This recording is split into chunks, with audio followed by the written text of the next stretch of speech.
Oh, Yes. hey, someone had to pick up the baton and keep running. That's right. Taking one for the team. No, it won't be George. No, he doesn't run. I refuse to stoop to that level.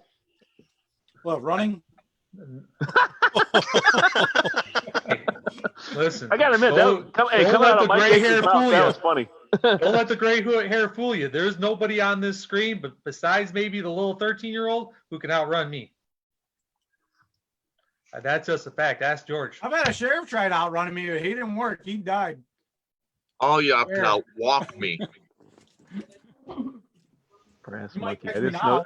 I just noticed your name, Doug. Brass monkey. It's been my name for a couple of weeks. This is the second week, Doug. He wasn't here the first week. Yeah. Oh, that's right. That's right. Oh, Christ. I just noticed your name, Doug.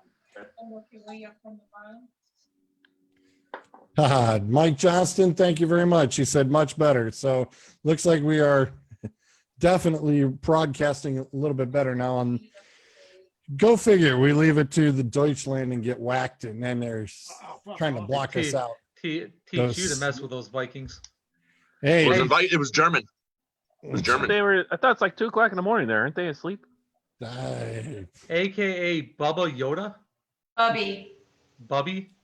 Yeah. Bubby Yoda. Oh man, you can't pronounce it.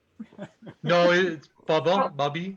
Yeah, I've always called him Bubby, and so when we started watching The Mandalorian, it was just natural to call him Bubby Yoda, and then he called me Mommy Mando. Gotcha. That's cool. I'm a Star Wars fan. Good.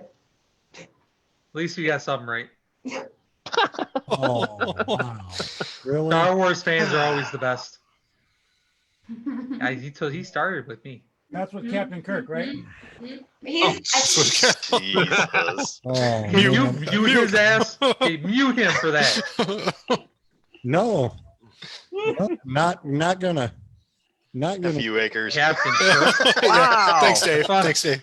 Thanks, Aaron. Appreciate it. Aaron says we're coming through loud and clear. Yeah, we'll just blame it on Suds' background. He should. See, I told you. It should be that soccer ball's fault. And nobody want to watch that thing either. Damn, I'm already up 3 beers. Jesus Christ. Oh no, Suds has driven me to this bad boy already. Oh, Oh, boy. Jesus. The 1671. He doesn't like some of my choices in my greatest comebacks. See this glass? It was full. I think George, I think It's only outside the half an box. hour. I'm I was already gonna- that far. I was going to go get the keg. I called them up. They said, no, they can't. They're not getting it in until tomorrow. I'm like, son of a bitch. Really? Oh. So I had to go to the store and buy some beer. Oh, Clint, you're welcome on the jersey find since George said he couldn't find any more. On what? You're lucky though. I don't usually like the that guy. Oh, for Clint? Yeah. Oh. Thought it was Sucky Spartan's fault. Yep, Aaron said it's the Sucky Spartan's fault that we got booted off. Like, yep. Suds. Yeah, Probably. of course. It's the only team I actually root for is Michigan State. All right, guys, I got to go. I got to go to bed. So good night. talking. You pretty much stayed on the air just as long last week too. I know. Shots fired at Suds. Those aren't comebacks, Suds. You have to be down by 21 for that. Don't worry. And Doug says, Yeah, I saw it. I okay, know. friendship is over. Don't, Douglas Kozesco, don't worry. By Friday night, everything will be all fine, okay? Even the pool will still be green. No, we Right. took that down. I know. A lot of people were pissed off we took it down. Dude, I was- I No, was don't do- worry. The keg, I'm getting the keg tomorrow, so it's going to be okay. I was on top of a roof finishing off a side wall, and I looked over, and this dude's got this 14-foot, asked me about 14-foot pool. Mint green. That thing was green. Oh. Like, I'm like sitting thinking to myself, I'm like, it's hot as hell out. Why are you not cleaning your pool? I'm like, that dude is green. It was Yeah. mint chocolate chip ice Probably right. It's probably a Jello mold. And it was in a nice neighborhood too, which made me really worry about. Okay, so my stepmom, who I hate with a passion, she got in charge of this lady's pool. Like, see, the lady was going out of the country for a month, and left my stepmom in charge of her pool. Asked her to clean it and everything. Well, she left her directions, and it was said it was supposed to be put 1 gallon of chemical into the pool every week. And my stepmother thought it said have 1 cup. So instead of a gallon of the chemical going in, she put a cup in, and she didn't pay any attention. So by at the end of the month, with about 1 week before she was returning, my dad goes over there, and it's just slime. It is as green as a Michigan State jersey. And my dad was like, "What are you doing?" And my stepmother said 1 cup. No, 1 bottle. Oops. So we spent the entire 7 days scrubbing the hell out of that thing with just gallons of this crap, chlorine. Oh man, we poured so much chlorine. It was half the pool was chlorine, the other half was water, just to get it back to blue before these people showed up. So I feel for those people. That's gonna be hard to get that green shit out. A lot of shock and a lot of filter cleaning. All right, Akers, you want to kick this off? Yeah. So I get yelled at because I've been working a lot last couple of days, and Bullshit. obviously I just drove from Cleveland to come back here to check out a couple other properties too. So all right, so Georgetown, I got to start off with the Major League. Oh, So Major I'm gonna League. start off- I'm gonna start off with a Major League team here. This one happened back on May 25th, 2005. It's actually a pretty good comeback here. I mean, this was a strong game. After reading about it and going through and watching some of the stats and all that, going through the way it started, the Reds started off with 1-0 with just minutes into play. Turn around, it was 3-0 halfway through the game. And here's what really got me on the story is that a lot of the Vegas bookies and all that, they jumped in and said that the odds on this game for Liverpool to come back to win were 101.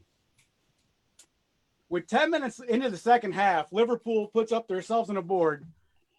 It makes it a 1-3 game. Liverpool then pulled their heads out of their asses and scored 2 more goals before time expires, making it 3-3, tied, going into overtime with extra minutes and penalty minutes added in. They go to the shootout. Liverpool wins 3-2. Do you know how hard it is to score a goal in soccer? I don't know, son. Especially in 90 minutes. Well, let me first explain. Wait a minute. Second of all, I thought we were starting off with football. Then you went baseball. Then I thought you started with baseball. What the fuck are you smoking? I got it. I got it, Mike. I got it. Are you on crack? Oh, What state did you just drive from? Go back. It was a setup, and Not only was that a 3-0 comeback, the bookies lost a ton of money that night because they put 101 on Liverpool to lose that game. Get the fuck out That game was not only just a game, it was the FC League Cup match for the win. Mike, I got the pictures, man. I've got it because I got a week. Oh my God! I'm like, I looked up. I ain't talking for the next like, 20 minutes. He's like, It he was just said great. the Reds. What's he talking about Liverpool for? Yep. That's what Just for problem that. is. Like, wait a minute. What are you talking about? Did Ohio did they legalize marijuana? There actually is a Yeah, Liverpool, actually, yeah. Ohio. So that's the Actually, funny where I'm part. at, yes, it is legal. Where's your card? You got one, don't you? The funny You part is did. You were out of town. You were down the street buying. there is a Liverpool, Ohio too. That's the funny part. Andrew, that setup was just for you, man. That setup was just for you because we knew we'd get that reaction out of Suds. That was great because I was going You through. I was like, start we're talking Reds. about the comebacks, and I'm going. So Yep. why are we not doing soccer? And he goes, why? I go, because it's Liverpool. I'm reading about it. And I was telling him we're driving to Toledo, and I'm reading about it. And he goes, I go, dude, I'm doing Liverpool. I said, we're gonna start this right off, and and you gotta watch Suds and take a picture. Yep, I got it. I got it. Hook, line, and sinker. I think That's fine. That's fine. Just for that, it's a jersey change there, Suds. No, I need to keep this jersey on. He's gotta go get his Ocho Cinco. This is the jersey that needs to stay on. If we're gonna do soccer, I need to kill somebody. I was about to say you're gonna kill somebody here in a minute. Just don't kill Andrew. We need him. Why? He doesn't show up on time. Why do we need him? No, that's Mike, not Andrew. Oh, my bad. Sorry. It's us. Yeah, that one was that we knew Andrew would really appreciate that one. I was gonna text Andrew, and George is like, no, we gotta we got to surprise everybody, get everybody, and we did. Wow. Totally got everybody. Did you even watch that game, Andrew? No. Was that actual game you were talking about? Yeah. Yes. It was for the FC Championship League Cup. The fucking assholes. Like I said, reading about it, Liverpool was supposed to not even win that game. They were losing 1-0 when 1 minute into the game. The fact that its name is Liverpool. Another 10 minutes, they were losing. That should tell you a lot about the sport. And then 3-0 by halftime. And the bookies actually jumped on and said that Liverpool is going to lose this, and the odds were 100-1. So some people made. And so, like, if you just threw down that money and be like, all them Liverpool fans probably threw it down. And they came. I mean, just think about it. That's 100-1. Hey guys, Kelly's actually watching. Say hi, Kelly. Hi, Kelly. Hi, Kelly. Hi, Kelly. I can't hear her over you guys. You gotta wait. She's got to speak. Go in the room and hit George in the head. No. I'll pay $1. You would do it. Hey, George, if we have time at the end, I did actually, I don't know if you noticed, I know I sent over late, but just to build up the suspense, I did actually send you a soccer one. So I know Suds will be waiting just with bated breath. At the end? At the end for the soccer one. That's when the screen, all of a sudden, your screen will go black. Right at my spot. So we start out with what, baseball? He'll have no nails because he's going to be chewing them, waiting for it. Right. Yeah, thanks. That's right. Yeah. I'm more likely to grow hair. Aaron, you gotta wait. Aaron says we need to go in and make Suds wear either a Buckeye jersey or a Cleveland Browns jersey. Yeah. Go ahead. Not a chance in hell on that. Try that. Yeah. Well, I'm sure somebody can think of something for Somebody you. will think of something. Yeah, somebody will think of something for you. I gotta get something out of it. You better come up with something good, or some kind of sideways bet. Dude, don't test us. This is the wrong group to tempt. I gotta be willing to do it though. It's gotta be worth my while. Oh no! You don't understand. There's about 3 or 4 bodies I know in this contingency that, yeah, you don't want to. Sure. Come up with something good. Oh. Something I'm willing. Something. Okay. Some kind of bet that I'm willing to do. Okay. We'll wait for sports to start back up, and we'll make a little that's friendly wagers. I got time at work tomorrow. I'll think. There you go. Bet is, I bet you couldn't make it through this scene, this whole 2 hours you got going on here, without saying a cuss word. If you say a cuss word, you have to wear the next shirt that's sent to you. Well, what I would do is turn off the computer. How about $5 to everybody every time he swears? That's Get him a Trish Stratus autograph. Oh, there you go. Get a what? Flint says get you a Trish Stratus autograph. Oh yeah, look at that. No. They have a winner. Wait. He was speechless for a second there. Who can pull that one off? Let's talk. Because I bet you I could not swear for 4 hours for that.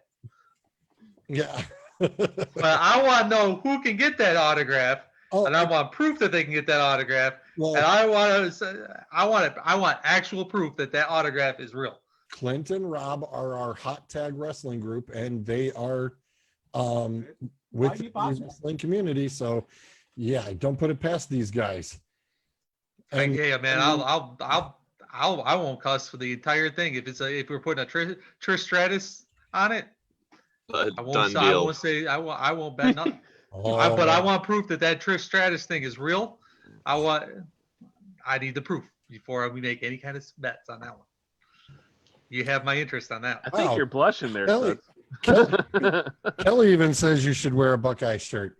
That's my wife getting in on you. Hey, That's okay. your Sparty partner. She married you. Dogged you. It's not a big deal. Whoa. And he's got the what? Hernandez? Yeah, Yeah. he's Fernando Hernandez. One shot kill? He already showed off his Ray Lewis and his Ricky Williams. Yeah, I was gonna say I seen the Ray Lewis when I jumped in. Yeah, I'm collecting criminal jerseys. It's a good collection. You'd probably get a big collection out of that. Hey, if you can come up with a criminal jersey and you want to send it to me, I'll be more than happy to wear it on Somebody TV. send him a Michael Vick jersey. Ooh, Ouch. yeah. Wait, Boy, we went to the federal ones, man. That's a man. He got a federal crime out of that. hey, Lesson learned: if you're gonna do I something think you stupid, keep it in your own state. You get less time. I was gonna say, too Are bad. you talking from experience? Wait. Which state? Was it in Virginia or was it in Georgia? Well, anytime you commit a felony and you cross state lines, it becomes a federal offense.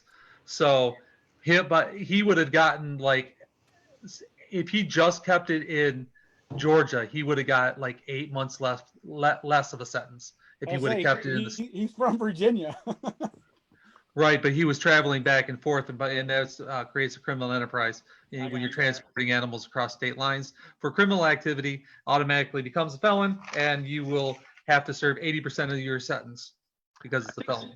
I think What was Suds that, 5 to I life? think he read that somewhere before. That's because he's got that degree in that specific area. I do have a Yeah. degree. Thank you to our. He does have that degree, so you could sit there and go, "Wow, he's a pretty smart." Well, yeah, that's just. What Well. You wanna know why he's not a lawyer? but to borrow your phrase, I have a degree in law. I have a degree in criminal justice and law enforcement. My dad was a chief of police for over 17 years. I worked for a minute, and I do mean just a minute, for the Gary Police Department out of Indiana. he had and his grandmother was coffee and his donut. I had donuts flow through my blood. That's just All right, what let's it start is. this off, George. Yeah. I'm ready for this. All right. We're shooting up numero uno here. Make sure I get the screen share on correctly this time. And make sure that we've got the sound. All right, so we're going football. 1, 2, 3. Freeman, what a cut! Touchdown, Atlanta. End zone pass Sorry. is caught for the touchdown, Austin Hooper. Falcons overload the right side of the Patriots offensive line. Pass is picked. Intercepted, Robert Alford. He's gone. There are no flags, and the Falcons add to their lead. Alford with a pick six. Never had a 100-yard game in the NFL. Here is Coleman, end zone, touchdown. Take time off the clock. They've done a good job not giving up a big play. Now they'll throw. Pass is caught. That's White. Touchdown. End zone touchdown. Here's Edelman broken up, and the pass is no sign yet. Handoff. Touchdown, James White. Toss to White. Nice hold. Patriots win the Super Bowl. Brady has his fifth. Where was that game at? Was that down in Atlanta? That was the Super Bowl. I know, but where was it played at? 51 would have been. Miami, I thought. No. You know, I can actually get indoors. another. Oh, I can get another Minnesota. Miami. I can get another yeah. New England jersey, because what New England did to Atlanta Falcon was criminal. So they could all of them Talk can about join Michael my Vick, team. and there you go. There's your Falcons. Yep. Takes care of 2 birds, 1 stone. Yep. Literally. Or one dog. Wow. That game was Oh, bird intense. dude. I Falcons. mean, we almost tore the couch apart on that game. we couldn't believe what we were watching. I mean, There was a supermodel who made a bet with a guy at halftime, and the guy said if New England came back and won, she'd have to go on a date with him, and she agreed. On Twitter, I believe, they went on that date. They actually got married later on. Does she have 3 kids by him? I have no idea. All I know is she got fucked. Ah, there he goes. Hey, he swore. he swore. Yes, yes, Have a bet. yes, yes. And I did Got not have him. a bet. It didn't even take 10 minutes. Doesn't matter. We didn't have a bet. Where's my proof of the signature? I said I had to have proof. I told you. No. That didn't even take 10 minutes. That was too easy. Because I didn't have a bet yet. That was too Let me easy. know I was when we have actually a swinging bet. at Tom Brady just to give you a heads up. I'm waiting for the bet. I He's didn't even married make the to a bet. supermodel. Wow, that did not take long at all. Didn't make a bet. Too late, That's Suds. what losers always said. It's like the Browns losing to Steelers. We never betted. That's how you guys always play. Yeah, we're not betting with the Browns against the Steelers. We'll leave that alone. But No, the actually- day the Browns win, the Steelers are like, oh, we didn't shake hands. Browns actually, if you look at it, they always cover the spread. Doesn't matter if they win or lose; they always cover the spread. All right, you ready for comeback number 2?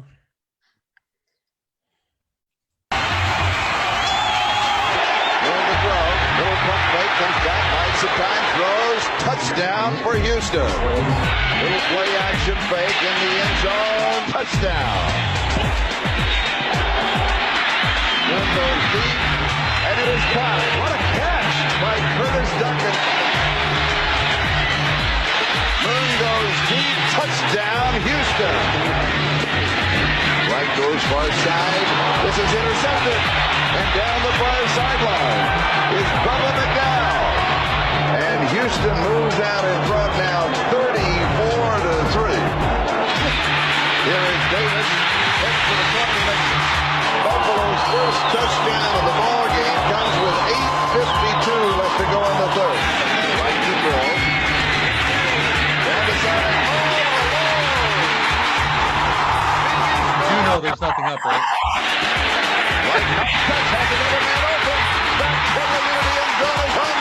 George, we can't see your screen. No going for it at 4th and 5. Into the end zone. Has a man. Touchdown. Buffalo trailing by 4. Like the throw. End zone. Touchdown. Mark Levy with the, semi-excited reaction.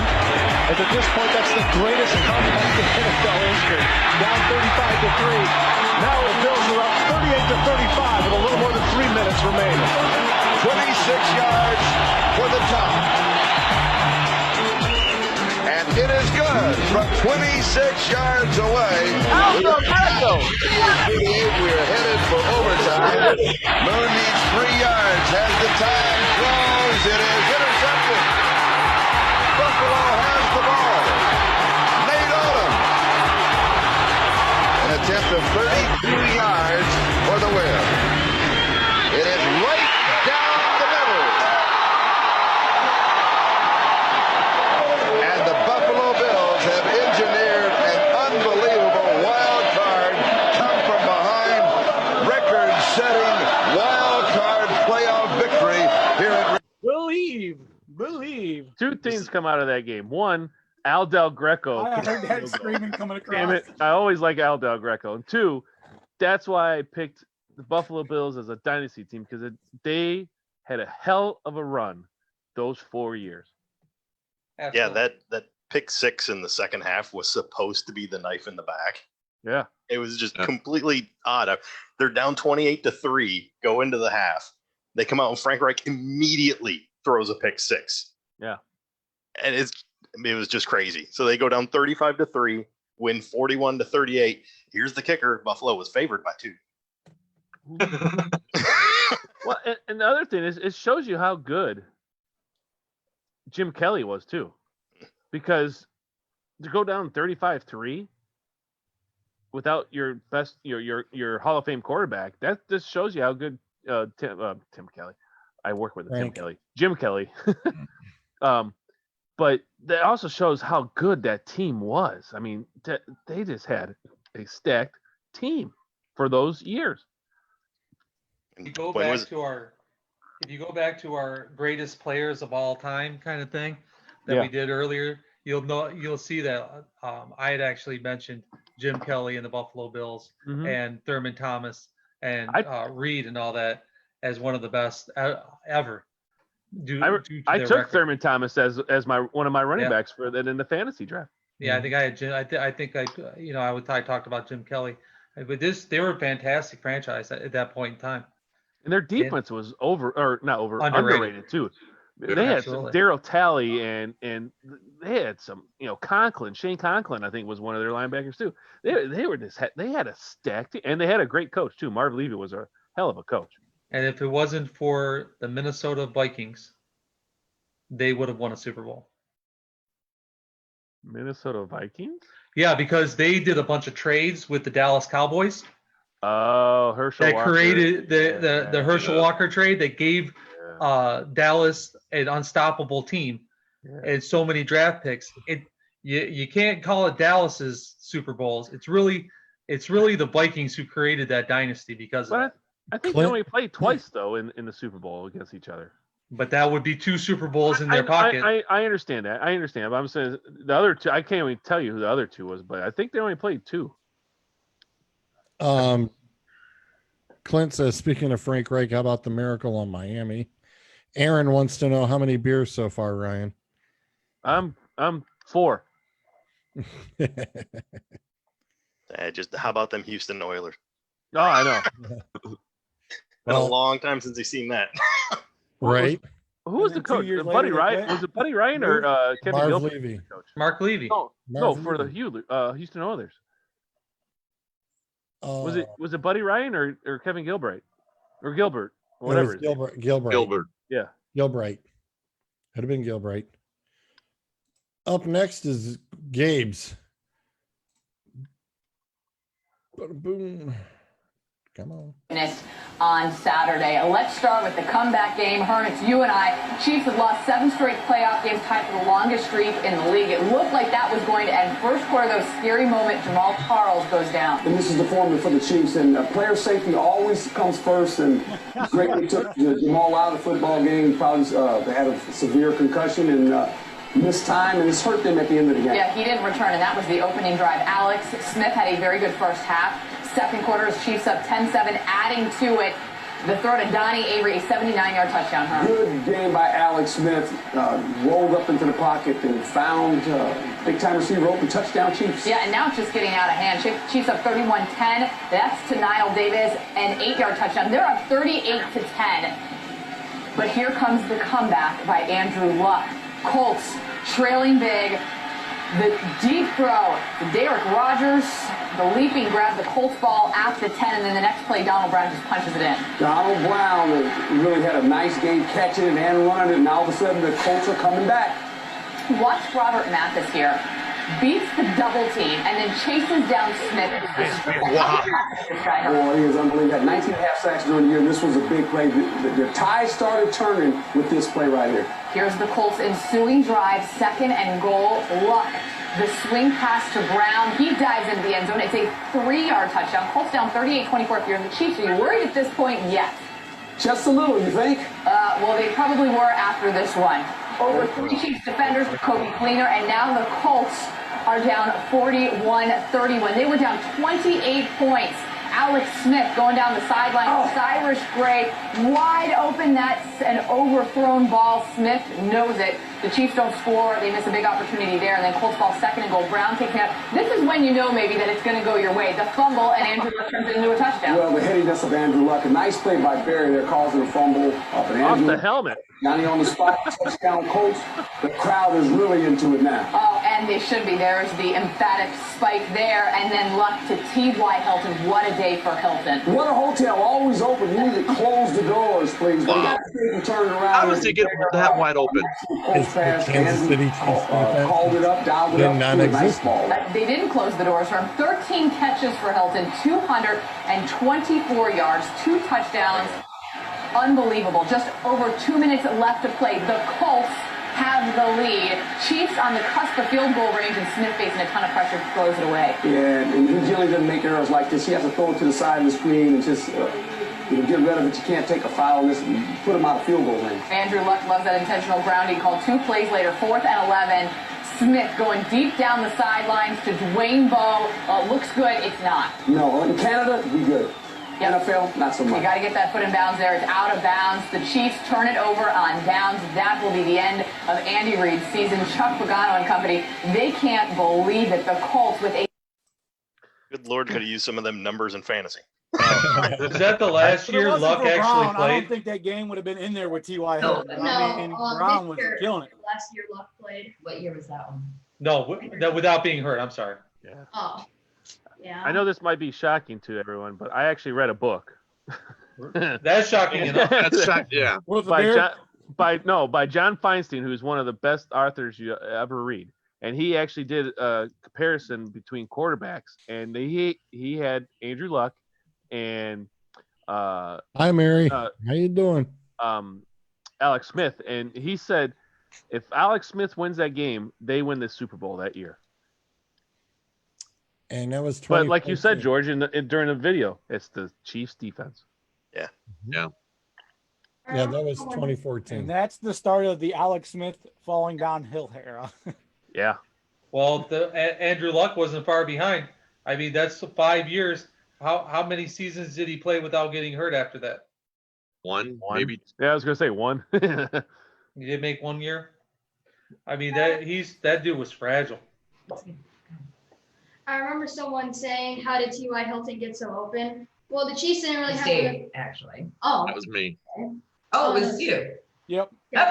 Well, the reason is because the Chiefs defense didn't really become good until Tyrann Mathieu came in, and he was drafted either 2017 or 2016. Was Right.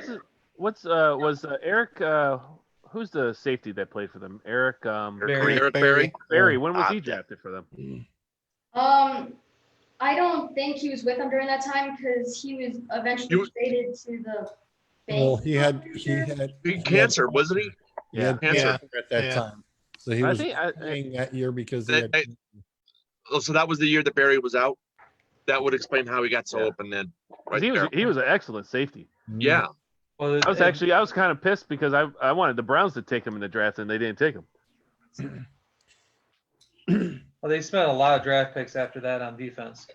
They picked up a lot of players. Suds, shut up.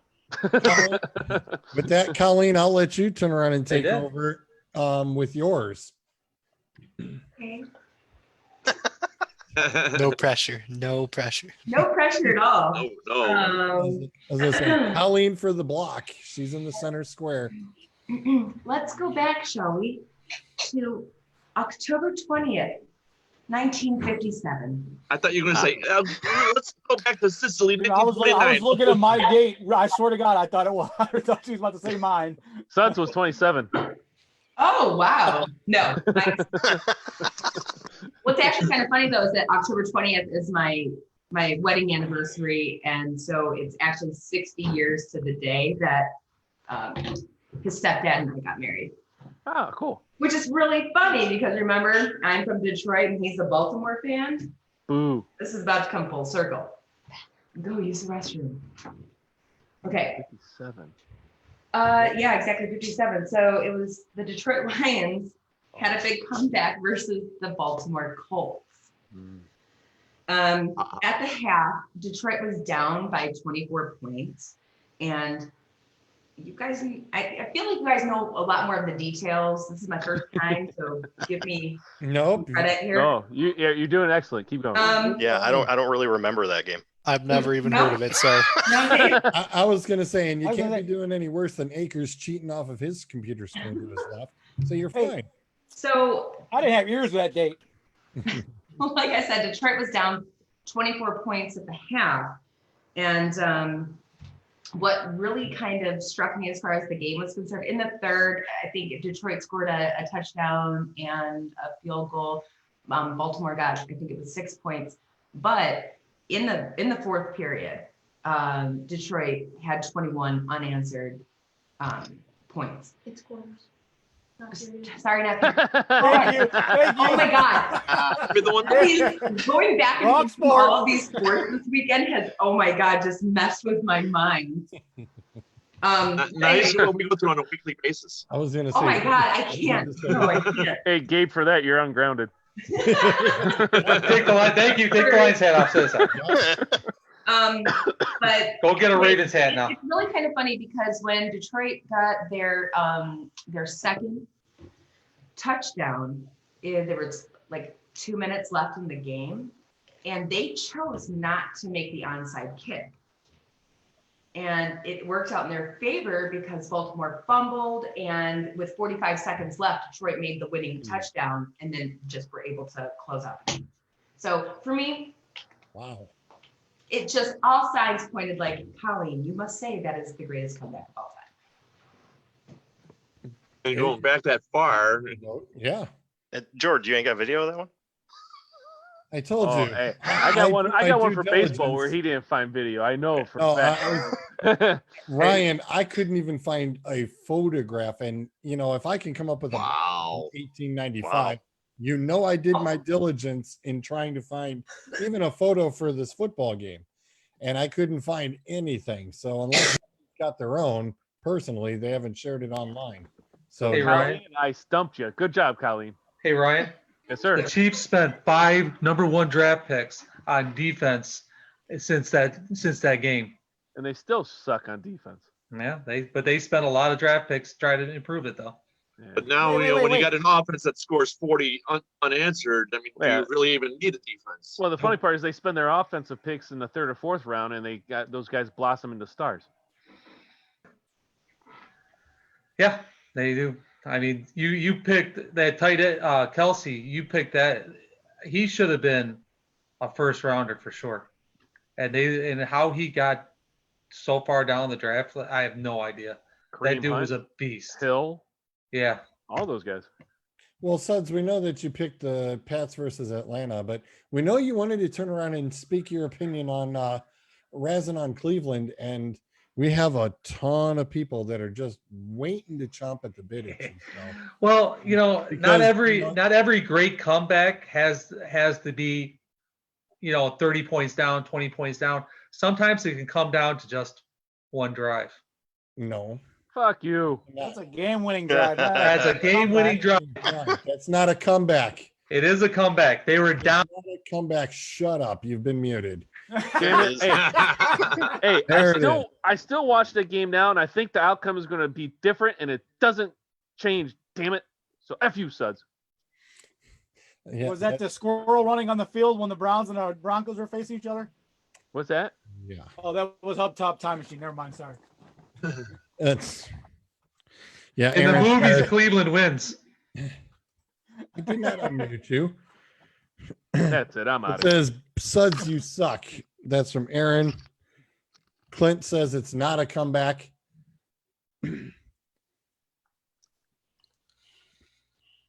Suds is just smiling ear to ear. He's Well, If soccer balls as big as his He got head. muted. That means he wins.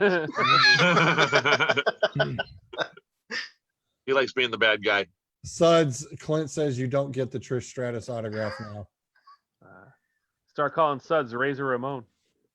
hey, man. Hello, bag. Say hello to Who's the bad bad guy. We'll finish it on a Well, they Positive. did have an opportunity. They did have an opportunity. Video. shut up. That's 26th in the NFL.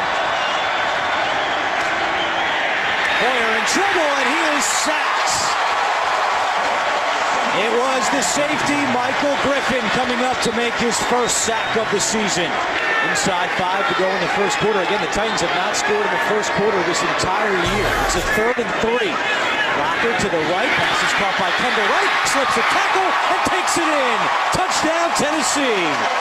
This is a team that's lost six of 7 games at home. Kendall Wright with some room to run. Still going at the 40. Right across midfield and finally brought down at the 42-yard line.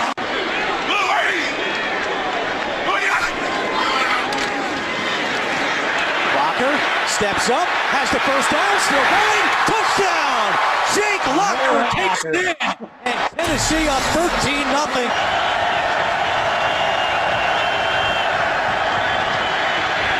Hoyer over the middle, caught by Jordan Cameron for a first down. Hoyer looking his way, makes the catch, but immediately wrapped up. It's the veteran George Wilson who makes the tackle. So a 38-yard field goal try by Billy Cundiff.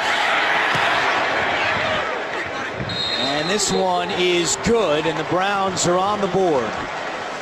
Ball at the 10-yard line. They can get a first down without scoring a touchdown. Whitehurst to the air again, looking end zone, and it is caught in the back of the end zone for a touchdown. Kendall Wright is second of the day. So right now it's Whitehurst for the Titans. Whitehurst wants to throw again. Looking deep, has a man. It's caught by Hunter. Off to the races. Hunter at the 10, 5, touchdown. 75 yards. Trying to put some points on the board. They trail 28-3, 2 timeouts remaining for the Browns. Hoyer with time throws, and that pass is caught by Miles Austin, and a late flag comes in.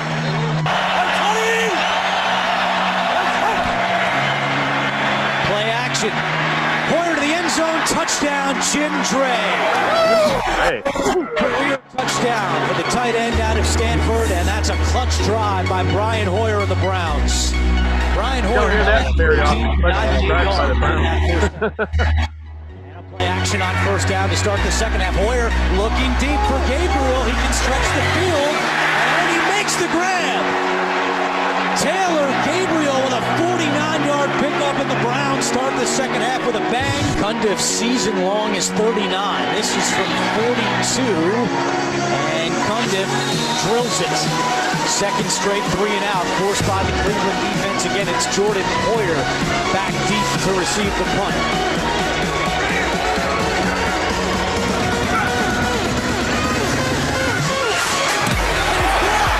Cleveland got a hand on it.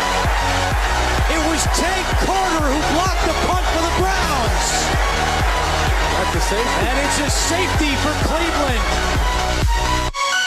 First and 10. Play action to Crowell. Hoyer with good coverage downfield. Fires wide open. Touchdown, Travis Benjamin. Hoyer kept the play alive. And the Browns still riding that comeback trail. Whitehurst keeps it. They're going for it. He's snapped up and pushed back. Again, it will come down to the spot, but he appeared to be short. After review, the ruling on the field stands. It's Cleveland's ball, first and 10. Ben Tate, 123 yards on the ground. It's second and 8. Hoyer over the middle, it's caught. Miles Austin, first down to the 17-yard line, a gain of 23. So it's first and 10 for the Browns. Hoyer over the middle to Gabriel, he's got the 5-yard line. Each team with 1 timeout remaining.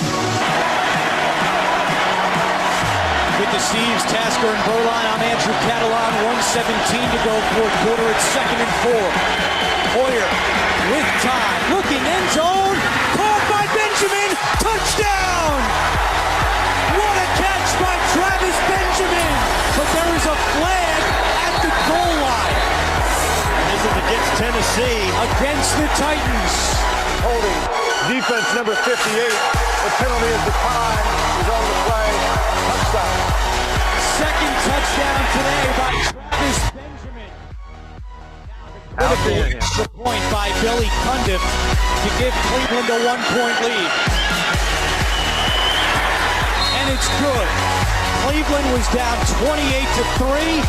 They now have the lead, 29-28. Third down, Whitehurst to right, inbounds. Clock continues to tick, and that will do it.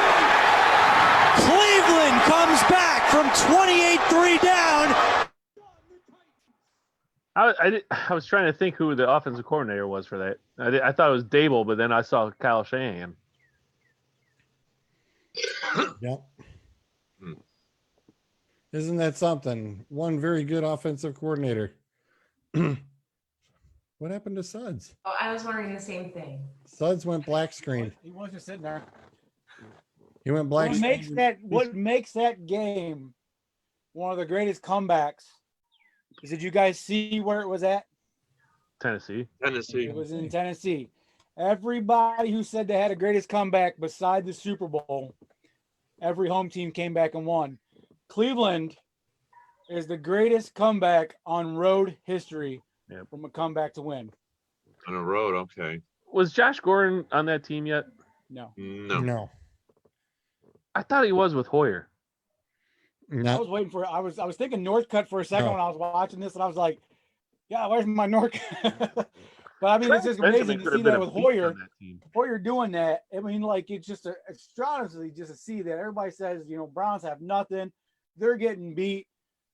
Billy Cundiff's probably the only ones putting points on the board, and then it's like Hoyer doesn't give up. Hoyer was the MVP in that game. Yeah. Suds must have lost power. When was It's that interesting game? on how we run up. We get October the Browns 5th, highlight at the end. 2014. 2014. Okay. There he is. No, And that was so Charlie listen, Whitehurst. if you Clipboard guys Charlie. The Facebook The feed, first person went out was Locker, and when Locker slid in the end zone, his cleat actually caught the goal line, and twisted his ankle, and I forget if it was his thigh or his calf, whatever it was. Took him out the rest of the game, and then Charlie comes back and starts putting more points on the board, and that's actually how he got to win the starting job for that team.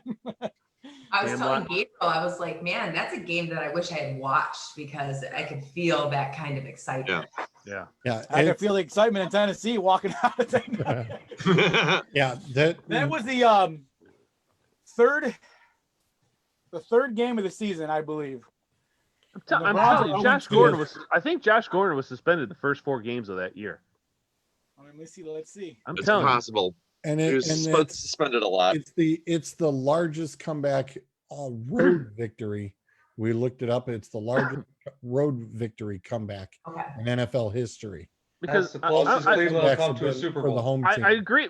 I'm telling you, they were in first place in that year. They went like 7-5 at one point, and they were in first place. I'm telling you, that's the year with Gordon. I think that's when they went up to Minnesota and beat Minnesota too. What's up, Matt and Ben? How you doing? Sorry, they were Did you find 1 it? and 2 going into that game. 1 and 2. And let's see what we got here. Hoyer, Manziel was on that one. Josh Gordon was on the team. See, I'm telling you, 5 games he played. Yeah. I'll be right back, guys. All right, Connor Shaw. Yeah, I'm telling you. Is that the game where Manziel played against Buffalo?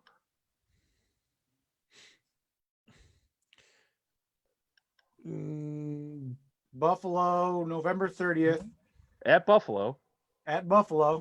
Manziel started, and they won like 6-3 or something like that, didn't they? Or 9-6 or something. Buffalo won 26-10. Okay, never mind. He must be taking the snowball. Manziel 10-yard rush.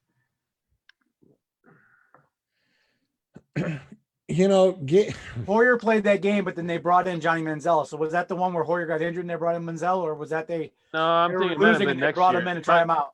It might have been the next year he started against Buffalo. All right, because hold on, Aaron, 5. He's at 5. Gabe, we're gonna flip over to you guys bringing long shots out, and I was like, okay, baseball ditch. Well, we're gonna be pretty just vocal on our baseball stuff here. Gabe, why don't you go ahead and give us your baseball one that you picked here? Because I believe you and Mr. Zolt have the same game. Yeah. Oh, it's like we're family. Wait a minute. Is that a good thing? Is that a good thing? Wait a minute. I don't know you guys. So are you guys family? No, not Okay. family. But Dave and I have known each other and are good friends for about going on 20 years now. Gotcha. Yeah, and, pretty and much. then Andrew was around there somewhere too. But Andrew, because he opened up his mouth and told me how much he got paid, I got a raise. Wow. That seems sexist. You're welcome. Hey, all I know is the hands were going. That's Cheers. all I know. All right, Gabe, go ahead. The floor is yours. Wait a minute. What the heck? He goes from the Lion's hat to the Wolverine's hat. You just He now did noticed that that. 2 Yeah, I was videos gonna ago. say, he did it like 20 minutes ago, George. Suds is flipping jerseys. He's flipping I hats. haven't flopped the jersey. I'm wearing my same one I'm wearing. Great host, George. Okay. Great host. Damn, he takes It's He's too busy Ryan? running stuff. Ryan. Where's Oh. my Jameson? Social. Yeah. I give him credit because he went to U Here's- of M because here's at my least they win glass. more than the Lions. Here's my very big glass. Yes, it is almost the size of my head. That's not perhaps- unlikely. I was Being this way. Sorry, oh, Giant. there's Suds, but okay. So go All right, ahead, Gabe, Gabe. go ahead, Floor buddy. is yours. So on June 1952, the Chicago Cubs were down 8-2 by the Cincinnati Reds with 2 outs and no one on the bases in the 9th inning. Somehow, in some way, the Chicago Cubs came away with a victory, scoring 7 points to make the final score 8-9. The Chicago Cubs winning.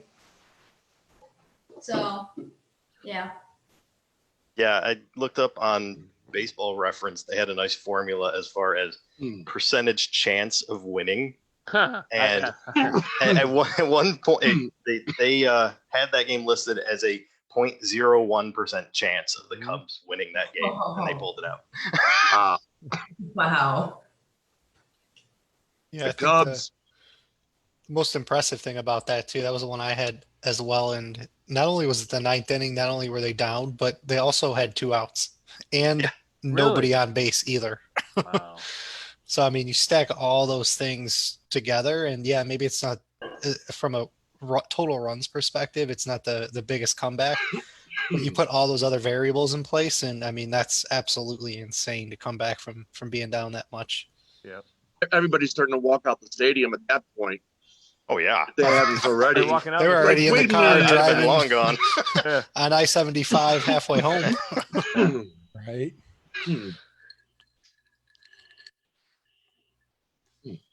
Yeah. All right, Ryan, go ahead. Oh, so you know me, I always have to throw a curveball in there. In baseball, get it? Curveball. I digress. You're out. Hey, when you're an umpire, when in doubt, they're always out. Okay. Tie goes a runner. No, there's no ties. So I picked the 1929 Game 4 World Series between Philadelphia Athletics and the Chicago Cubs. Another Cubs one. Yes. So Chicago had an 8-0 lead going into the 8th inning. So bottom of the 8th, Phillies come up. Al Simmons for the A's come up, hit a home run. Next 4 Athletics reach base. Now here's where things get very, very, very interesting. A guy named Mule Haas. Now that's a hell of a name for a baseball player. Mule Haas. Mule or Neil? Mule. M-U-L-E. Mueller. Wow. Yes. It's almost like a football name, but playing baseball. Right. He comes up. Up the mule. Yeah. He comes up and hits a inside a park grand slam. Yeah. So Doug's face. Doug's face is like, wait, what? What did you say? Inside the park. Any errors? No. It was no errors. If it's an error, it won't be counted was- as an inside park. Yeah, it was inside true, the park. true. A grand slam inside the park. All right? Holy shit. Exactly. That's what caught my eye about it. I would have loved to have seen just that one play alone. Right. I mean, that's inside the park home runs are rare. Very. But a grand slam inside the park.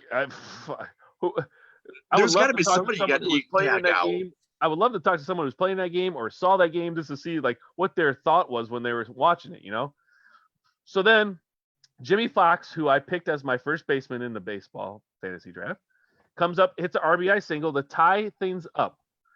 Then Jimmy Dykes hits a double that brought in 2 more runs. So they went up. They were down 8-0 going into the bottom of the 8th. Top of the 9th, they go up 10-8. They win the game. They scored all 10 runs in the bottom of the 8th.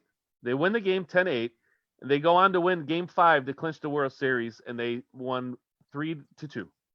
And I'm pretty sure Connie Mack was the manager of that team too. But yeah, I was just reading about some of these games, and also when I saw Inside the Park Grand Slam, I said I got to go with that game. There's no other way. I can't pass that game up. Wow. Mm-hmm. Yeah, well, Colleen turned around and had to one up you. I know. Uh-oh. I just hate to say it, but It was Colleen even further back, wasn't it? Colleen, yep, I think I know she what one jumped it in was. that DeLorean and went, I "Hey, saw it. Burrich, watch this." Yeah. Go ahead, Colleen. 2020. Somebody has one that's even older than mine, right?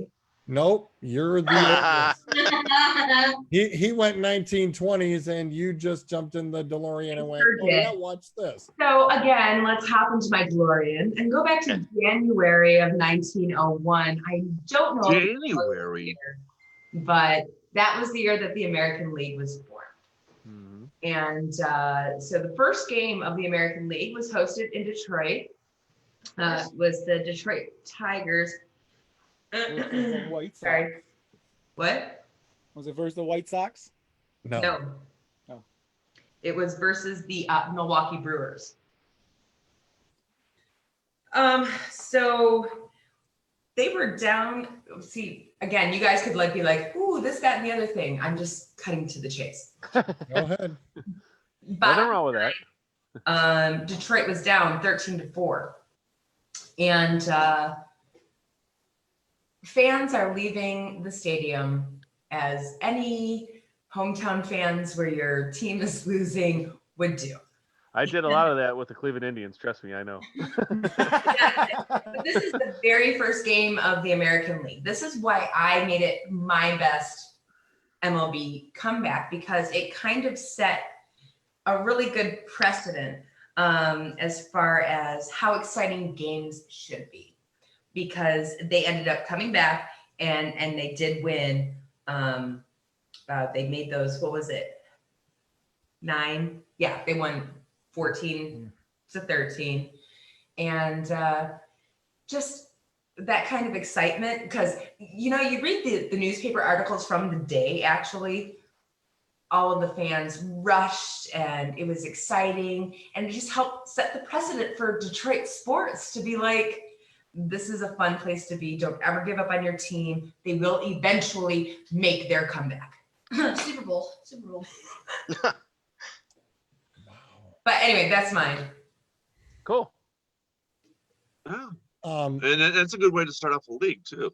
Oh yeah. Yeah, no, absolutely. With a really exciting game.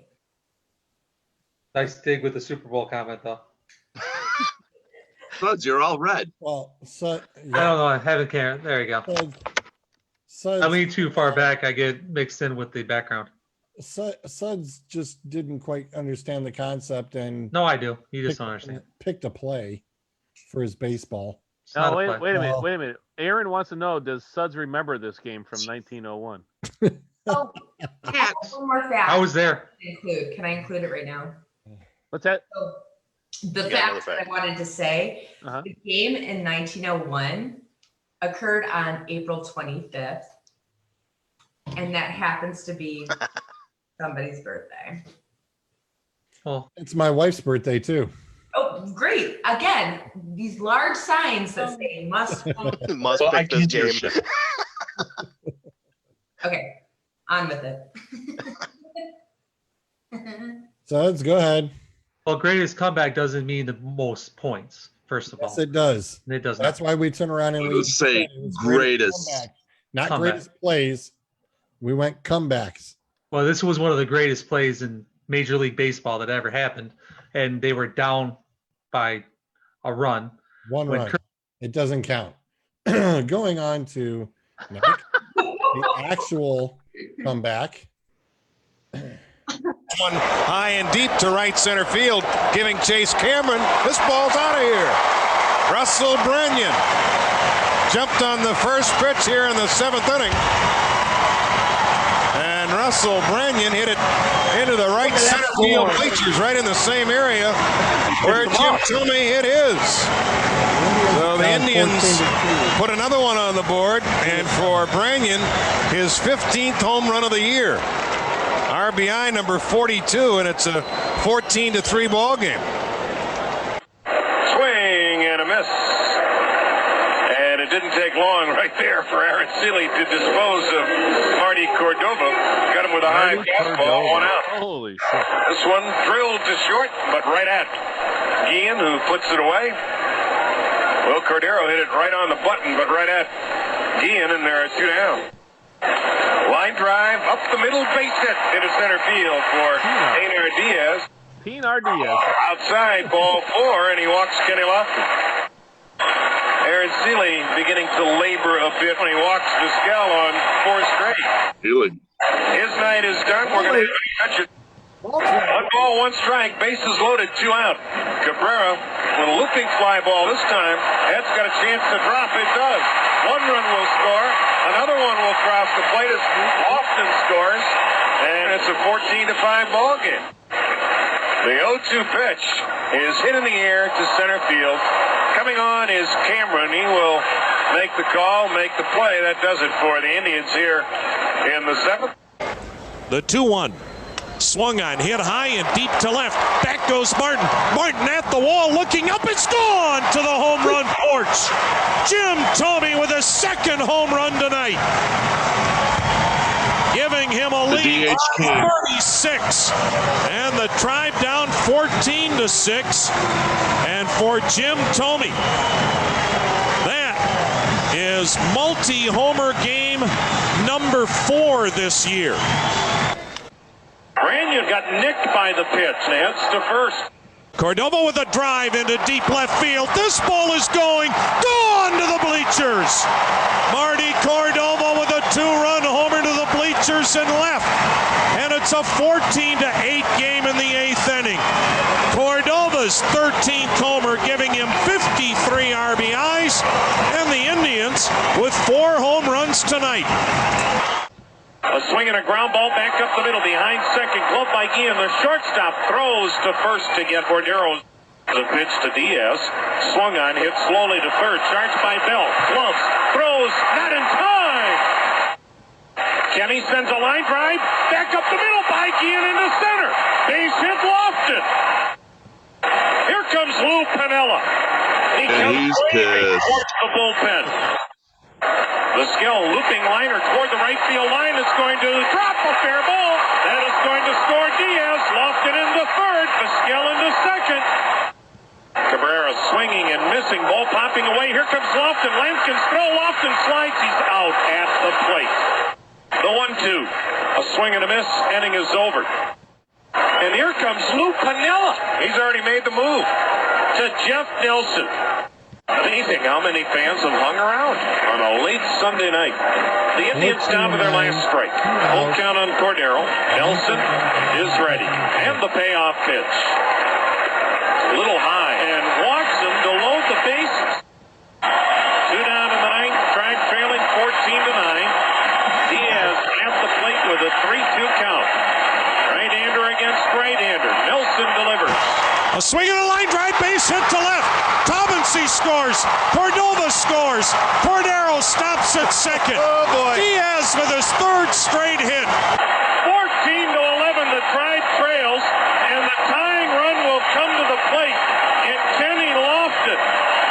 And Lou Piniella is going to his closer, Kaz Sasaki. Sasaki with a save situation delivers. A swing and a line drive, base hit to left. Cordero stops at third. Lofton comes through. How about that? Lofton at first, Diaz at second, Cordero at third. Fans on their feet. Listen to the crowd. Those that remain. The payoff pitch. A swinging a ground ball toward first. Down the right field line. Into the corner. Here comes Cordero. Here comes Diaz. Here comes Lofton. Unbelievable. Unbelievable. Swung on chop toward third. Bell has it. Plants, throws, and just in time, he almost pulled Sprague off the bag. We've got extra innings. We go to the bottom of the 11th inning, and this game's still tied at 14. Pinar Diaz leads off, sends one high in the air. Shortstop, Carlos Guillen, makes the one-handed catch, one pitch, one out. Lines a single to center. Lofton's fourth hit tonight. And the winning run at first with one out in the 11th. The pitch. The skill broken bat line drive single into right. Lofton hits the bag at second. He'll hold right there. Cabrera 1 for 4, 2-run single. The pitch. Swung on line drive, base hit to left. Lofton around third. He's going to score the game winner. McLemore's throw the slide. Not in time. The Indians with one of the most stunning comebacks in team history. Lofton being carried off the field and now about to be mobbed as home. What I hated about that is Jim Thome always hit home runs when it didn't freaking matter. But he hit a lot of them. I know, but still, when you needed him to do something, he didn't do it. But when they were down 10 or up 10, he hit a bomb all the time. Yep, and that I remember watching that game, and that was the most, like Colleen was saying, the excitement just being in the stands would have been phenomenal. Ballistic. And It you know, just kept especially when building you're and down building. 14-2, you Yeah. know, and you're looking at this going, man, all right, pack it in. And as Suds, you know, Suds and I, we turned around and we hung out for the Monday night shellacking, we call it, the Lions and Rams just after 9/11. I remember that one of the reporters said he wasn't going to go to the football game, you know, in fear of the whole ordeal with, you know, possible, you know, terrorism and everything still being watched. And so I actually bought the tickets from the guy, and Suds and I went to the game, and we watched the Rams shellac the Lions 52-0. And we stayed for the whole thing. I mean, we were only 13 rows from the corner of the end zone. It was a pretty cool game to watch as far as, you know, the Rams point of view. But I mean, we had a really good time. I mean, we're at, you know, after halftime and everybody's chanting, "Let's go Red Wings" at a Lions game. Play it any better than that. That's not shocking though either. Nah, you get to a point in a game like that where you're just like, nah, I might as well just enjoy myself because, you know, the game's not going to do it. Oh, absolutely. So Here's the kicker on that game, though. we went to M&T Bank Stadium and watched the Baltimore Ravens host the Detroit Lions. That was a huge thing for us. The Lions lost, but it was so awesome to be there and Just to be there. And it was so cool. Here's one of the kickers about that game, though, is that's the season the Seattle Mariners had 116 wins. Yeah. The score was 8-2 or 12-2 at the bottom of the fourth. Actually, by the fourth inning, Irichio Suzuki was benched. Judd Olin was benched for the Mariners. Jay Bruner on The that team, Indians also turned around before anything happened. Benched Roberto Alomar, put in Gilbert Cabrera. Benched Ellis Burks, put in Russell Branyan, and then took out Will Cardero and replaced him with Pinar Diaz. Pinar. I used to call him Pinar Diaz. Or I'm sorry, bench Travis Fryman, replaced him with Will Cardero. There was 3 benches out of that because and those 3 benches ended up sparking the because comeback. the game was so far out of reach. There was no point of trying to lose players during that year. Why doing that? And turn around, Lou Pernell started doing the same thing. He benched, and next thing you know, he was blowing through his bullpen. Obviously, you can see how happy he was in that game. Pissed. I mean, it's God. he always was pissed. That game, Well, true, but I mean, you could just tell just by that Lou Piniella walks. It's amazing that's just 3 games, 12 runs down, and that far down. They were not just 12 runs down; they were 12-4 or 12-2 by the end of the 4th, and just going into extra innings, blowing that game out. I mean, you can see that Omar and Lofton were actually one of the 2 key players in that game. They didn't show it. The video footage didn't show it, but Lofton actually was out twice at home. One, you did see him stealing home and got, obviously he didn't touch home plate. And the other one was Vizquel actually blasted it over to right field down the line. Lofton was on first base, round in second, round in third. As the right fielder was throwing it, Lofton actually got caught at home from first. He was out at home twice. But in that whole video footage you got to see, Lofton touched home plate 4 times. 3 of those are from first base. Well, and another thing about that game is, when I go back to our fantasy baseball draft and we had to do the relief pitchers, and the 2 of the relief pitchers that I was looking at was Norm Charlton, which pitched in that game, and Jeff Nelson. Yep. And Indians tattooed them that game. And it was just amazing. Like, it's a team, obviously, that they were there. And like they said, the fans were still there at the Jake. Yeah. It was amazing. The fans were still there Sunday night. And even Todd said it too. He goes, I'm surprised these people are still here. And then the next thing you know, it's like a giant World Series going off. The whole stadium's rumbling. You don't know what's going on. Vizquel there once again pulls off another hit to put Lofton in scoring position. And then there's Cordero pulling them through. Yep. Well, I grew up a lot in Wrigley Field, and we used to see the Cubs get blown out all the time. And, it's bottom of the 9th, and they're being blown up by 6 runs, and there's still 30,000 people in the stands. Oh, yeah. And it doesn't matter if it's a Sunday night, Wednesday night, or Saturday night. The stadium was packed. And they didn't play many night games either. Yeah. Well, it was Saturday day, Well, what I'm saying. That one was supposed to be a Saturday or a Sunday afternoon. Yeah. Because 1989 is when they got lights, I think. Lights. I believe, 1989. Yeah. And I started watching them in 81. See that was my second favorite team, because I can always come home after school at 3:00 in the afternoon and come home, and the Chicago Cubs were on because WGN, and they always played afternoon games. So that was my second favorite team. We went back and forth between Chicago and Boston a total of 6 times. And every time we came back to Chicago, we would always get an apartment around Wrigleyville. The furthest I've ever lived was 3 blocks away from Wrigley Field. I hate you. So all I had to do, if I couldn't go to the game, just turn the TV on, sound down, window open, and I could hear the crowd from down the street. Now, did you ever sit up in the seats on the top in the rooftops? Yeah. No. So that would be great. In order to get to there, you got to know somebody who knows somebody who knows somebody, and live there. Yeah. And in 1981, I was 12. Oh, okay. I was just born. Huh. So I didn't know the correct people to get up. Although I would have loved to have gotten up there, I just didn't know the correct people to do that. Yeah, you couldn't climb the gutters. I'm still mad because I always wanted to go watch. Sat in the trees. Now, I always wanted to go watch a game at Wrigley, and the one time I went, my brother was graduating from Great Lakes, Naval Station up north of Chicago, and it was the year of the damn strike. My dad's like, we'll go watch a game. I got a picture outside of the stadium with the big scoreboard behind me. But he goes, I've been to so many games. I was at the games so often that the players themselves knew me by name.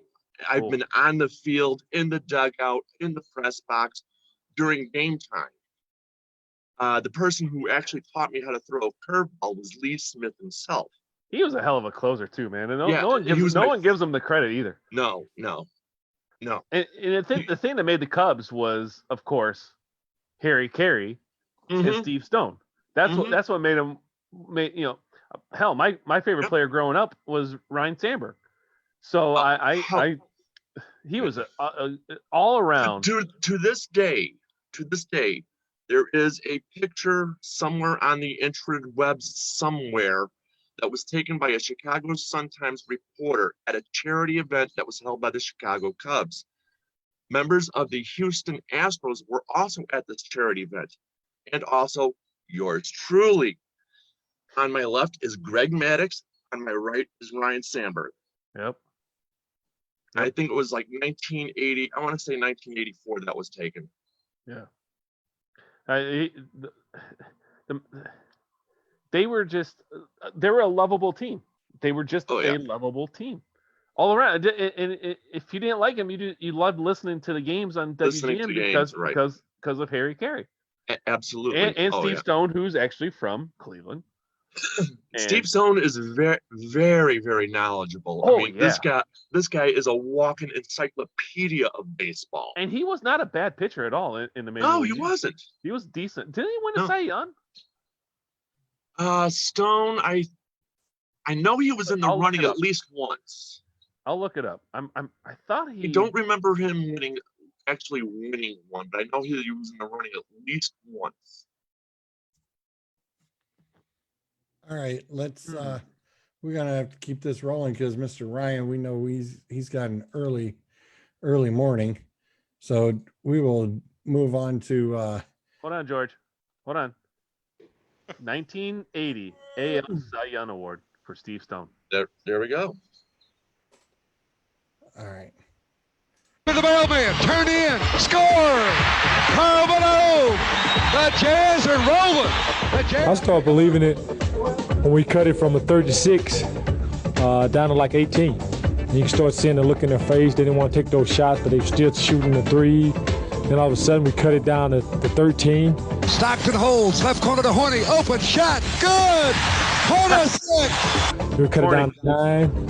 Stockton drive the alley, underneath the Morris, reverse slam dunk! Stockton to Morris! Then we cut it down to 8 and then 4. Now to Stockton, Jazz run, Stockton to the middle, to Shannon Anderson, hammer dunk!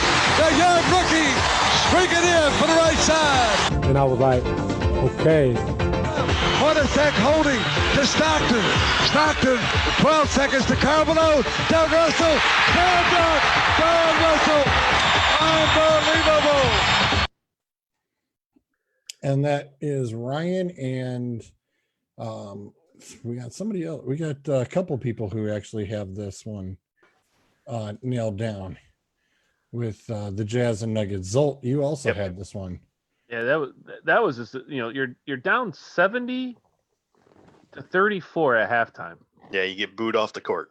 Yeah, and then you got to score them 35 to like 12 and 35 to 18, and in the rest of the game, it's just that's unbelievable. And like reading about it, they said the first minute they actually were down 36 points because Nuggets scored right away.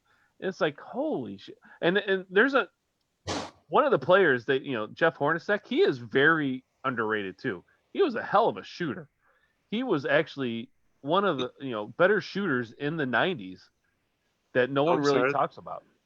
That photograph had been taken in 1987. It was a year after Greg Maddux, and he didn't come until 86. My bad. Yeah. All right. Sorry. All right, and Gabe also had that game as well. By the way, that is a great. Had it down. Hey, Gabe should just like stay on here the whole time now. He's got school in the morning. Let's Place Mike. Hello, summer vacation. Colleen. Suz, are you awake? No. Okay, just thought I asked. There. He's there. Colleen, you want to run through yours is up next. I was going to say you weren't able to find video of 2009. They don't want to give me a highlight thing for it. And I'm okay. Looking. So what I really liked about this game was the people who ended up winning were the away team. So they had to fight a little bit harder to get those extra points at the end. The game I chose was from 2009. It was in December. It was the Sacramento Kings against the Bulls. Yep. I just went with this game because I really did love the fact that they were the away team and they didn't have the crowd behind them. So they were down 35 points in the third and ended up coming back and winning 102 to 98. So was a 4-point spread. Just the fact that they had to do all of that without the crowd behind them, I really appreciated that. Yeah. Because she thinks Michael Jordan's overrated. All right, we're back with highlights of an unbelievable game. Tyreek Evans and Derrick Rose, the battle of Memphis point guards, and here we go. Luol Deng breaks up the alley-oop, and then he takes it coast to coast. 21-9, Chicago the advantage. Yeah, Chicago feeling good. They got a little lead. Gotta love it. And they came in here with a 2-game winning streak, and Luol Deng puts them up 23-9. And now, Bones, watch this. Brad Miller to Derrick Rose, and he sends it down. Dante Green's mug. Yeah, Dante, you got to get out of the way of that one. You might want to. At least he didn't foul him, giving him the cheap and one. Hey, time winding down here. Derrick Rose over Tyreek Evans. Take that. 67-43 Bulls. And we go to the second half. And right here, John Salmons with the drive. Goaltend right there by Hawes. It's a 35-point lead for the Bulls with 8:50 to go in the third quarter. But don't count out Paul Westfall's Kings. Time winding down in the third, and Tyreek Evans scores. It's 88-69. We go to the fourth. Tyreek Evans. Pressure. Watch this right here. A little travel, but, you know. So now it's a 13-point game. Bones, Ime Udoka. Pressure. Now it's a 4-point game. Pressure is on. Tyreek Evans puts it in. Now we're tied at 96. You got to be kidding me. Now watch the fans behind the basket. You know things are going wrong when this all hands on head. Yeah, and Tyreek Evans does it right there. Then Derrick Rose is fouled. And Derrick Rose right here makes it a 1-point game. So Sacramento up 1, under 30 seconds left. Evans with the miss, and the Kings keep it alive. They tap it out. Jason Williams gets it out, and the Bulls are forced to foul. They foul right there. Tyreek Evans splits the free throws. We got a 2-point game. Still a chance for the Bulls. Here's Derrick Rose. He drives, makes the move. He is short with it. Noah tried to get the rebound. It squirts out to Beno Udrih, and he is fouled. He goes bang, bang from the line, and the Kings go bang, bang on the Bulls. An improbable comeback. According to the Sacramento Kings website, this is the biggest comeback in Sacramento Kings history. They come back from a 35-point deficit, and they win the game by 4. Yeah. Wow. Yeah, again, it's just, it was our largest comeback. It was away. It just really spoke to me. That's why I thought it was a great idea. Yeah. And then this next one is one that many of us had as well. Losing to this game. A game that's seen nearly 60 fouls called. Actually, that is short of the record for both teams in a playoff game. Miller for 3, and he got it. Reggie Miller with a clutch tray, and it's 105-102. And a steal. Miller retreats to the three-point line and hits again. Tie game. No need to foul in that situation. And the foul is called with 13.2 seconds. Reggie Miller made a 3, stole the ball, raced behind the three-point line, and hit again. What presence of mind, but then to foul there. The Knicks had no timeouts. You basically had to play for overtime if you're the Pacers in that situation. Miller's going to make, after he sets the screen, he steps behind, makes the first jumper. On the inbound pass, Greg Anthony stumbles, and they can't get it to him. The ball gets stolen. Mason not able to call timeout. Starks misses. Neither team has a timeout remaining. Pacers have to box out here if they expect to win this game. Last time, similar situation, Anthony with the offensive board. A make is okay for the Pacers. Starks misses. Batted around. Ewing has it. His shot, no good. Reggie Miller the rebound and a foul with 7.5 seconds. And Pat Riley is saying, what is going on here? Goes after Ewing, just a bit long. Miller has hit 12 of 13 in the game. That's not the guy you want to foul. For only the second time in 16 games here at the Garden in against the New York Knicks. Indiana has reached 100 points. They won the other time. Maybe this will be the magic number for them here as well. It's like Indiana's win in game 1 at Orlando last year. Miller hits 2. No timeouts.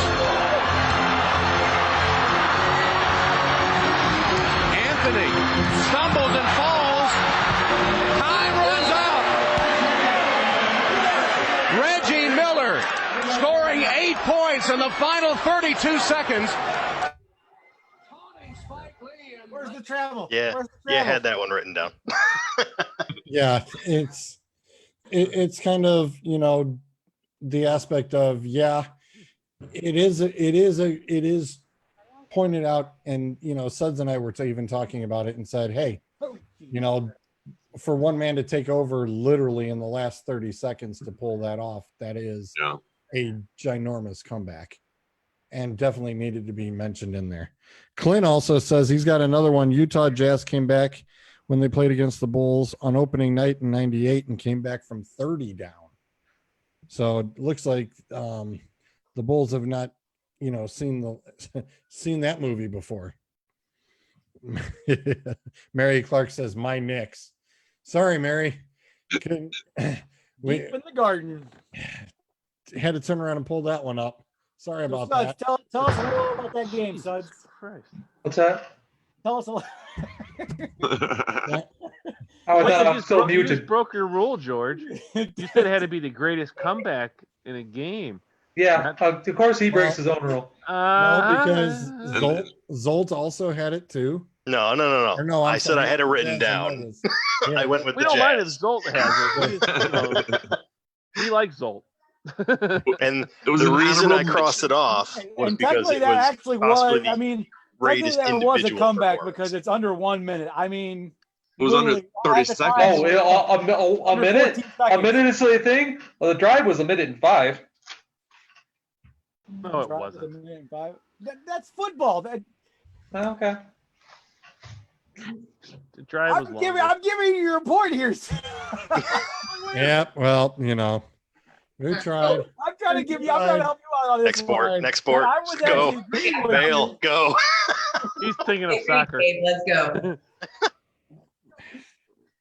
go. Next. Thank you. Love it. Stop. No. What'd she say?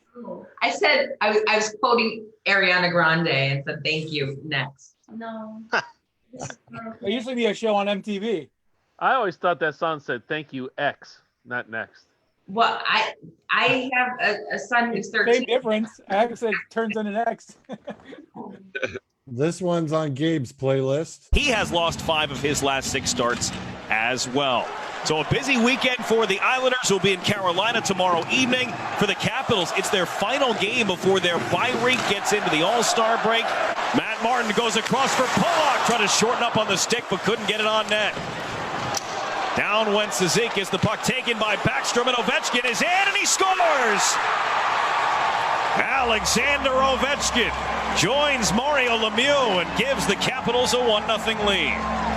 The Islanders try to get it back. It's intercepted by Backstrom, and then Ovechkin sees an opportunity, and you just can't give him an opportunity, a wide open shot. Trying to work on Carlson. And Carlson just said, the puck's behind me and I'm taking care of this guy. Yeah, he did a nice job on the one-on-one. Beauvillier, Nelson scores! Islanders come right back and tie it. Yeah, just a great job of forechecking. You mentioned Carlson and Nelson were being tied up. It was a one-on-one game. Well, the Islanders tie it right up. Josh Bailey was there for the pinch, Brendan, so that he created the turnover. Beauvillier driving wide. Rebound was there for a moment, and Brassard couldn't reach it in time. Nice job to keep it in by Taves. Here's Zizekas. To the front, they score! Casey Zizekas banks it in, and the Islanders have a 2-1 lead. Doesn't have to be spectacular as Zizekas just gets it in front. It goes in off the skate of Gudas, and the Islanders will take it.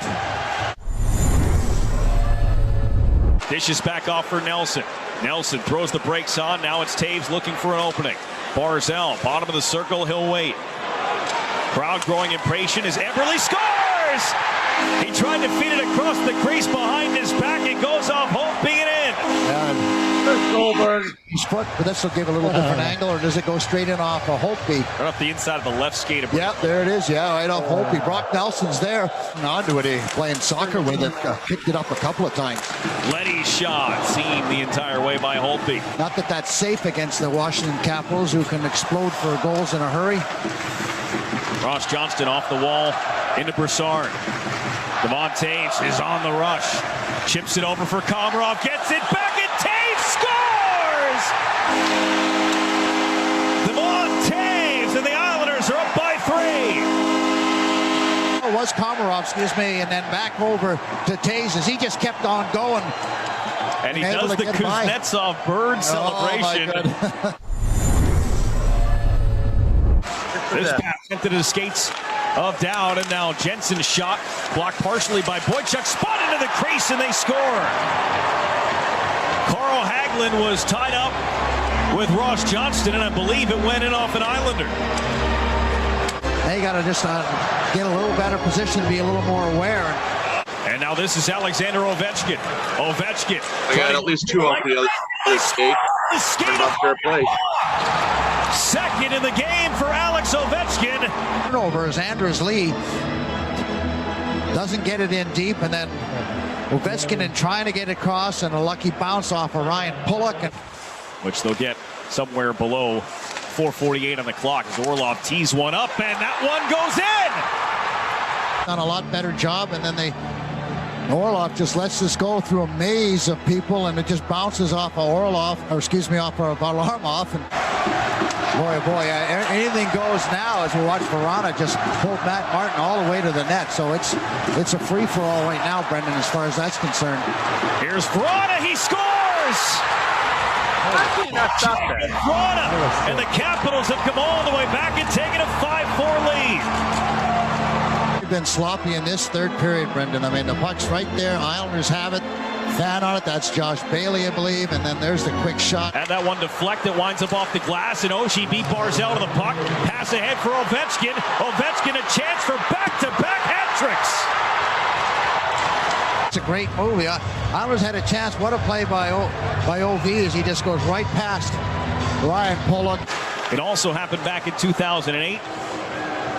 This is a horrible loss for the New York Islanders. And they give up 5. That's right, sugarcoat it. Yeah, right. Sometimes, like, the greatest comebacks are like, how to lose. Yeah. You know? Yep. So, but we were talking, like, because you need to understand where we live. We do live really on the outskirts, like, of DC. So if there's a team that we root for outside the wings, it's the Caps. And one thing we looked up was Ovechkin's age, because both of us thought he was close to 40, but man is only 34 years old. Yeah. But hockey has not been kind to him. No. Now, He's not kind to anybody. my question is, What's up, Jason Fallish? How you doing? do the New York Islanders still play on Long Island, or do they play down in Brooklyn now? I don't live in New York. Yeah. That's a good question. Because it was always Nassau Coliseum they played in. I don't know if they play there anymore. I thought they maybe moved in with Brooklyn or not. I don't know. Hang on. You said the Islanders? Yeah. Barclays Center. Yeah, that's Brooklyn. Yeah, that's Yep. Brooklyn. But I think they were talking about building a new arena out on the island so they can move back out there.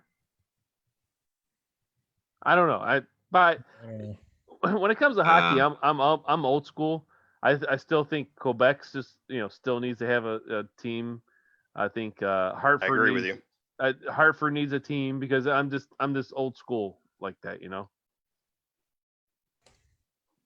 There's one thing I did when I was especially Quebec. I actually got to go to a Capitals game, and I've actually got a puck from it. How many people said the miracle on Manchester? Of which? Oilers with it. Here's Messier shooting. Score!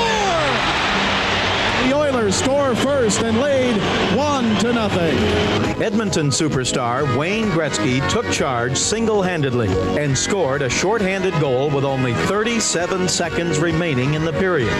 Gretzky with it again. Passes off on the right side to Fogelin. Fogelin to the King line. Fogelin against Korat. Cuts to the right side. He shoots. He scores! 2 shorthanded goals on the same King power play. Dion Gretzky steals it from Hardy. Pass in the middle. Silton, and he shoots. He hit the side of the net. The light went on. Did he score? The puck apparently went right through the net. It's an Oiler goal. Oiler power play. 4-on-3. Pass to Anderson to Gretzky, and he scores! And the Oilers lead 5-0. Comes out to the right point to Dion.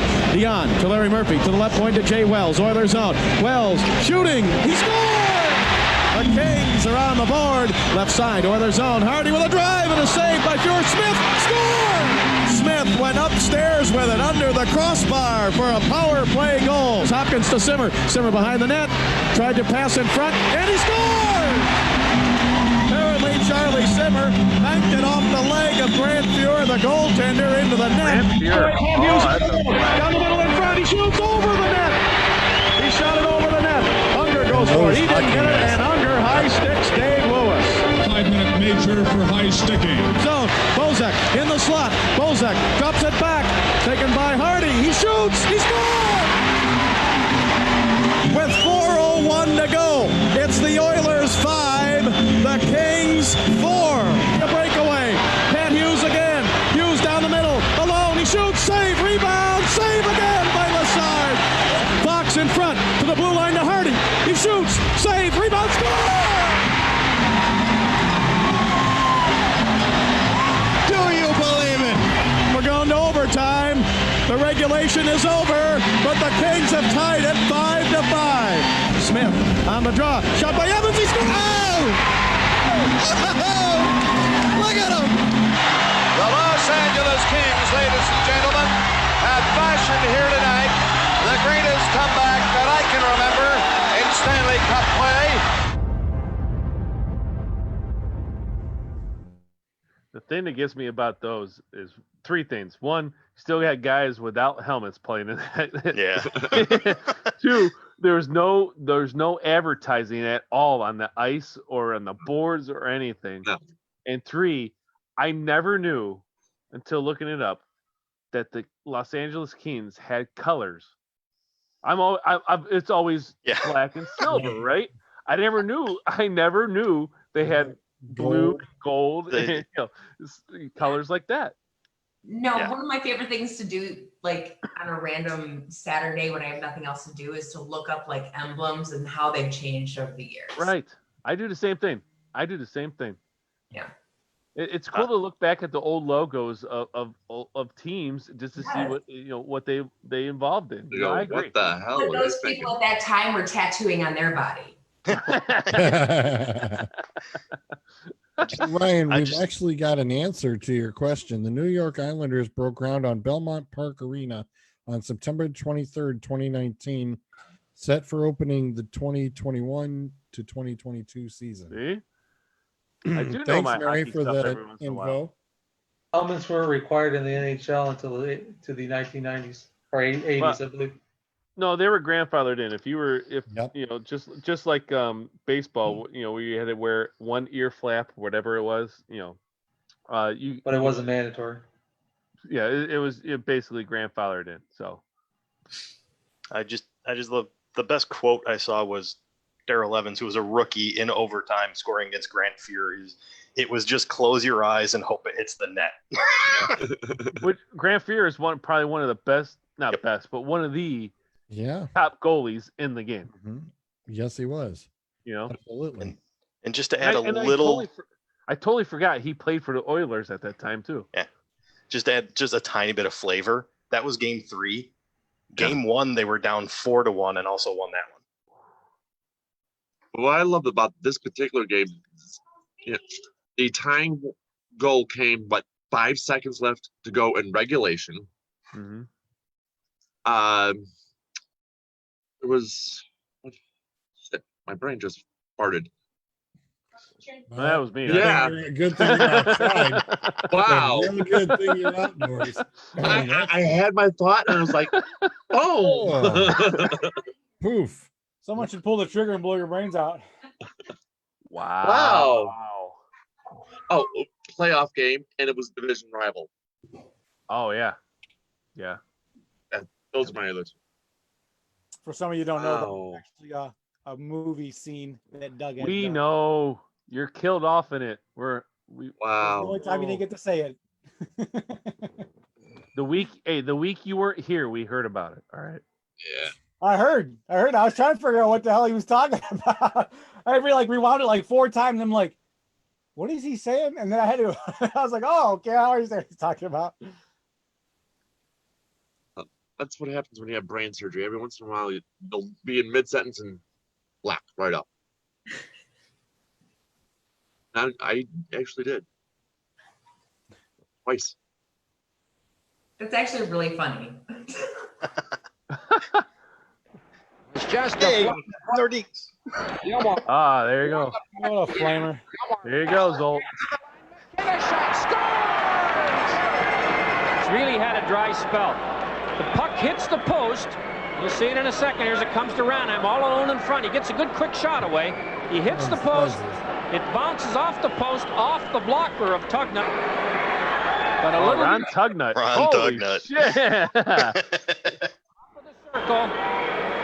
And I think Tugnut should have had that one. In gets the return pass.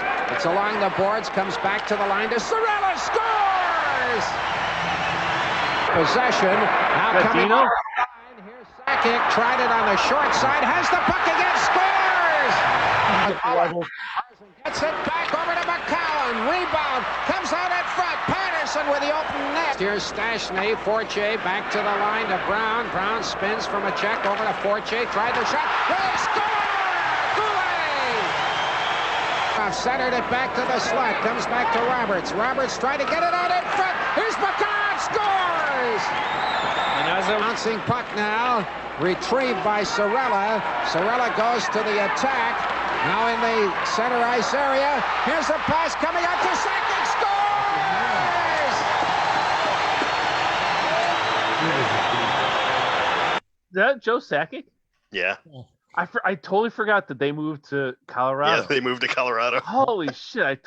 Yeah. Ron Tugnut, backup for Tom Barrasso and down in Pittsburgh.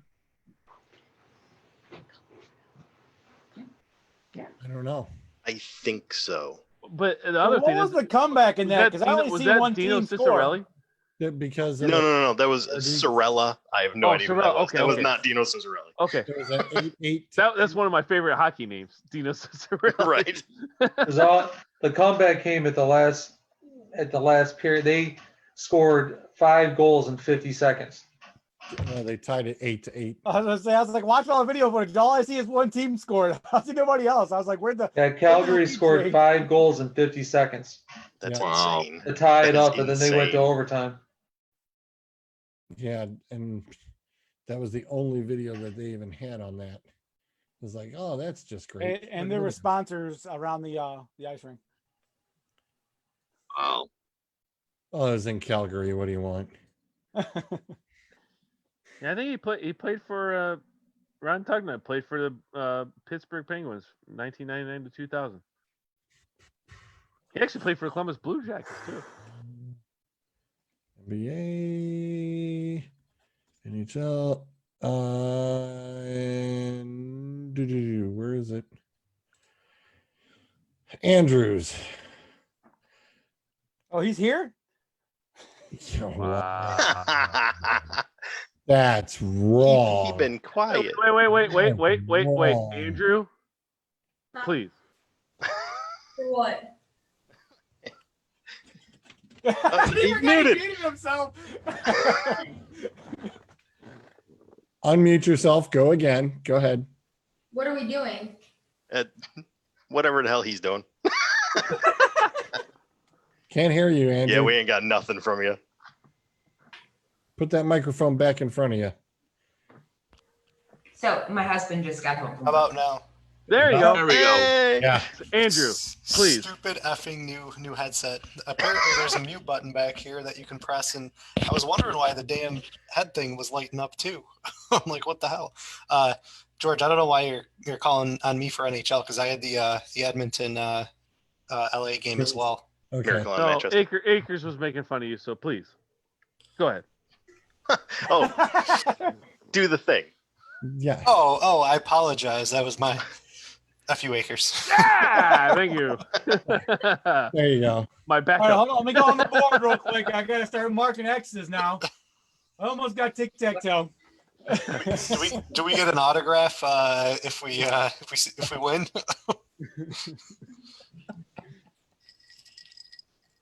But his name is F.U. Akers. You can say it.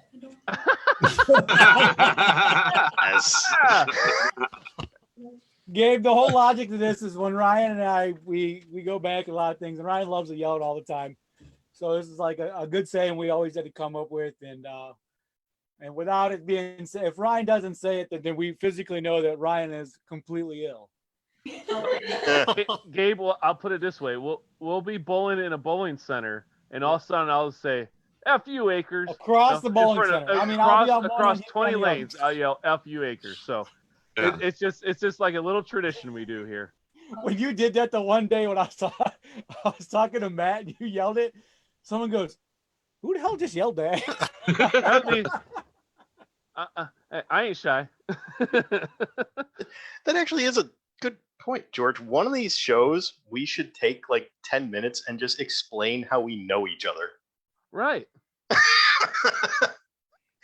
In case viewers might actually want to know. Yeah, I was gonna say inquiring minds want to know.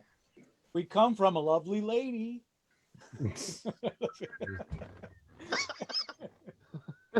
Really? Well, it was All right, four what's score in 7 years. What's sports? George, what's next? sports next? Everything just exploded. I have. I think we're done with the professional Welcome sports. to our nightmare. Yeah. Yeah, we're done with the professional sports. It is now. NCAA. Or is it break time? How quickly can we get through these? With Barcelona. Come on. This is just for you. There will be it's Di Maria. And it's 1-0. Paris Saint-Germain. Brilliantly taken. He started the game wonderfully. Now he's got a goal. Oh my God.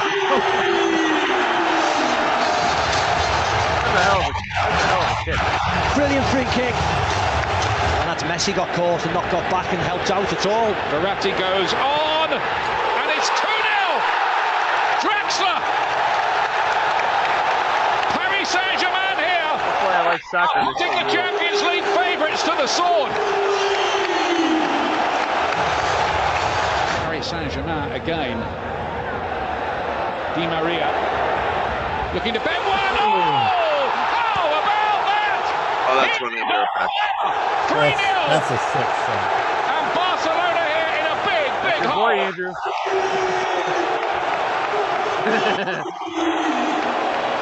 They are in a massive hole, and now all stemmed from wearing those green goalkeeper playing out, being brave. He had a couple. Nobody in that midfield. This run off in Easy Cavani. There it is. 30th birthday and a goal at last against Barca. Paris Saint-Germain running riot. Did they change the goalie eventually? I think it's showing off how to do this. To play that in, PK with the header back. Oh, and Titi should have scored, but hit the post with his header. Like him, he should be powering that into the back of the net. Kurzawa does well, gets in the space a bit. Yeah, actually, maybe I'm a bit harsh on him. Kurzawa does well, gets an arm across, tries to put him off. What can they possibly do about this in 3 weeks' time? Get out of that one. Paris Saint-Germain 4, Barcelona 0. All right, that was nice. So it was a 65 game and then So, George, it is. George, hold on. If you want to pause it, I'll explain. Shoot. So, in soccer, in the Champions League, once you reach what's called the knockout stage, so basically your quarterfinals and on, they don't play one match. They play what's called legs. So each team gets to play one game at home. The way the scoring works is basically if you win both games, you win that leg of the quarterfinals, the semifinals. It gets a little tricky though, and why this is one of probably the greatest comebacks is if you're tied at the end of, let's say, the second game based on what they call aggregate. So that's the total amount of goals you score in each game. Whichever team has scored the, let's say, has given up or scored the most goals on the road, if you're tied, you automatically win. So it's 5-5, but one team scored 3 goals on the road. The other team scored 2 goals on the road. The team that had scored 3 basically wins the tiebreaker. So the first game, Barcelona didn't score any goals on the road, and they lost 4-0 in Paris. Basically, going into the second game, they had to win at least by 5 goals, or basically 5-0 or 6-1, in order to win the quarterfinals. So basically, it's like it would be going into like a hockey game, automatically down 4-0 or 5-0 basically, or 4-0. If the other team scores, then you literally have to win by 5 goals, not just 4 goals. Okay. Suds, your response. He's sleeping. It is soccer. There is no response. Goal! I love soccer only because they always say nil. I think that whenever you get the word nil, that you got me right there. Suds actually bounced himself out of the room.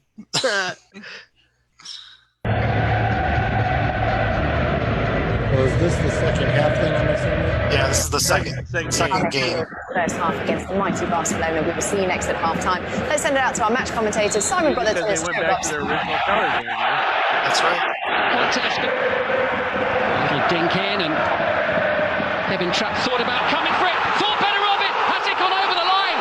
Is there an early goal for Barcelona? Here there is, and they've scored. Oh, what a sensational start to the match. Barcelona score with 2 minutes on the watch. It's with Neymar. Suarez is in the box. Lionel Messi is there too. Neymar claims a handball as he tried to flick the ball in towards Messi. His first Champions League appearance of the season for the first leg. Header away by Thiago Silva. The shot is tumbling over. Incredible scenes. It did. Oh, that's horseshit. The first leg from PSG. You can't get rid of it. The crowd. I totally forgot Suarez played for them. Hey, it's soccer, man. They throw ads everywhere. Yeah. I totally forgot Suarez played for them. That's a 1-2 punch right there. Suarez and Messi. Well, they also had Neymar in that game too. Their top 3 forwards were Neymar, Suarez, and Messi. That team was absolutely stacked, which made the PSG win. I mean, they won 4-0. Barcelona was favored to win the entire Champions League that year, and PSG came out and won 4-0. So, I mean, people were basically had written Barcelona off. I mean, the game was over, and the craziest part about that was their final goal to actually win that game, Barcelona's, came in stoppage time, basically at the 95th minute. Came 5 minutes in the stoppage time. If they didn't score, they were tied in aggregate, and because PSG scored on the road, PSG would have won the head-to-head tiebreaker. So literally, like, scoring 5 minutes into stoppage time, just absolutely insane. Did you get all that, Suds? It's like, no. I was cracking up about that because I've always said that that's too. all I I got. never get to see it. When the ball crosses the line, it's a goal. Yes. Not when it touches the ground or touches the net. Crosses the line. It could be in the air. Just like in hockey, if it crosses the line, it's a goal. Football. Yep. With it in his hand, though, too. If it crosses the line, it's a goal.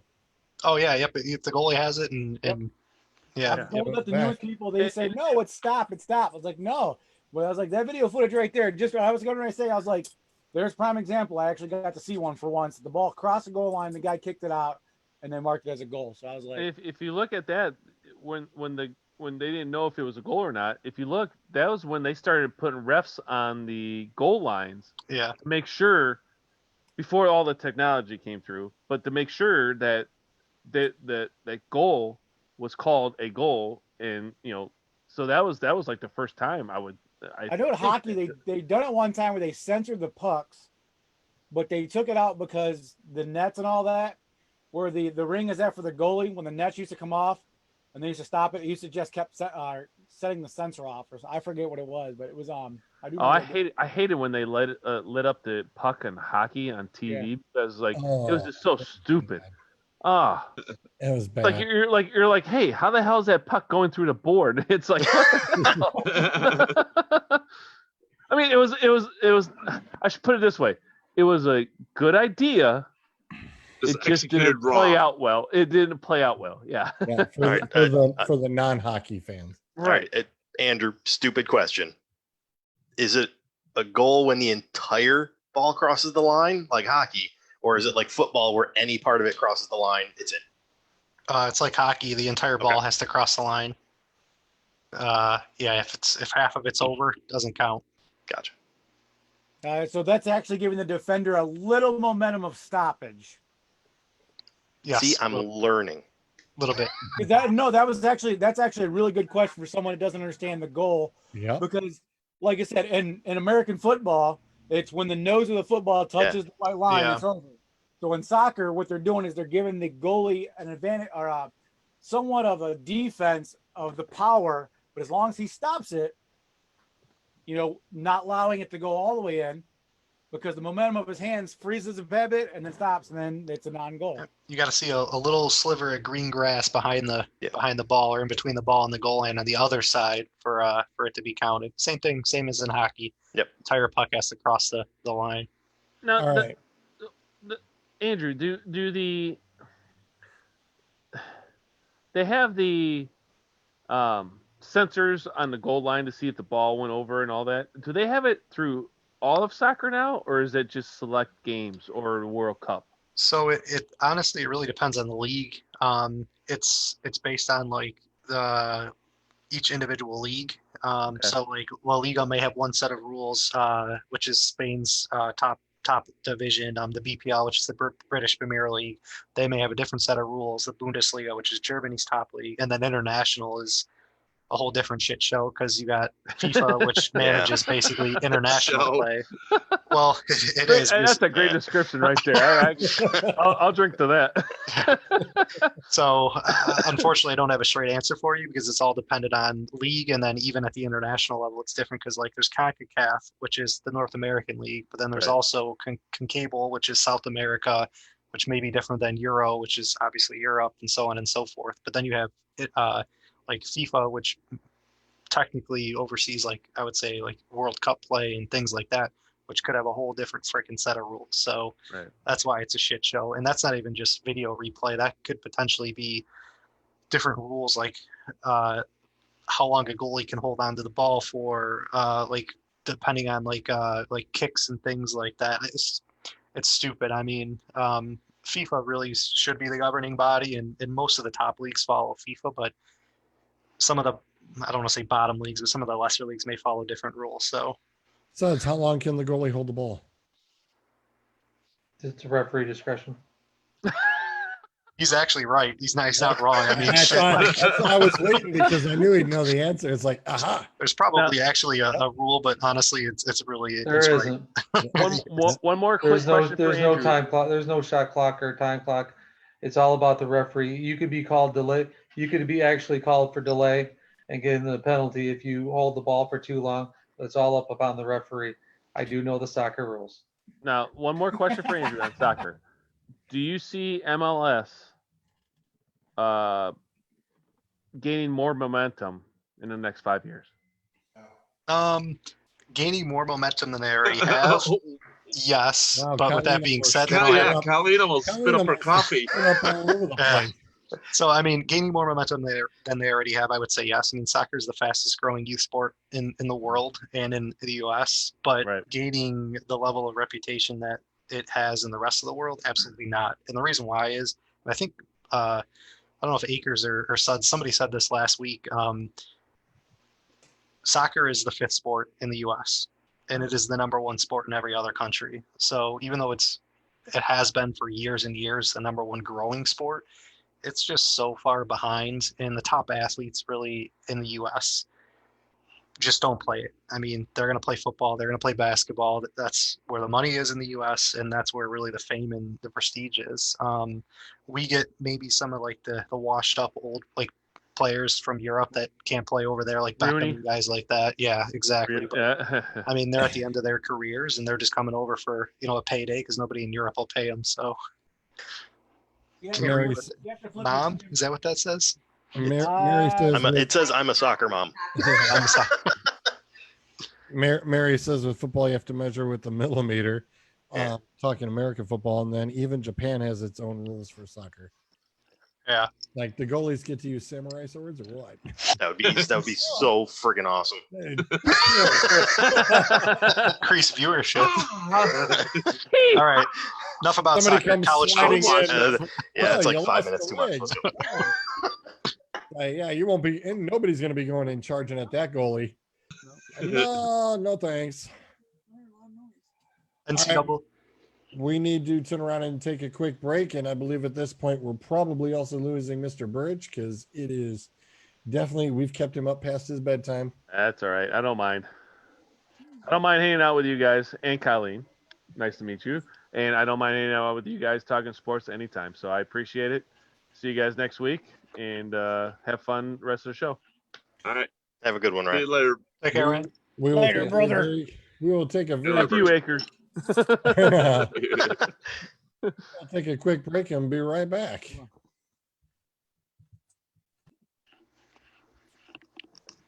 Come on. Thanks, guys. No problem, Birch. Good, I gotta pee.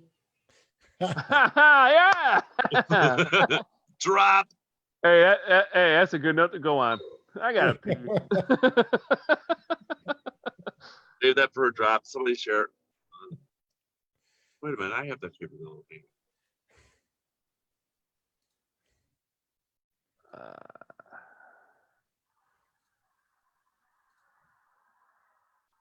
Dueling Aces, proud to be a part of Redline Radio. Detroit Auto Parts is a proud sponsor of this station. Save 10% off your order. Helping Hands Moving Services. Phone numbers 216-682-6955. Ask for Dave or Jen and mention Redline Radio for 10% off your moving needs.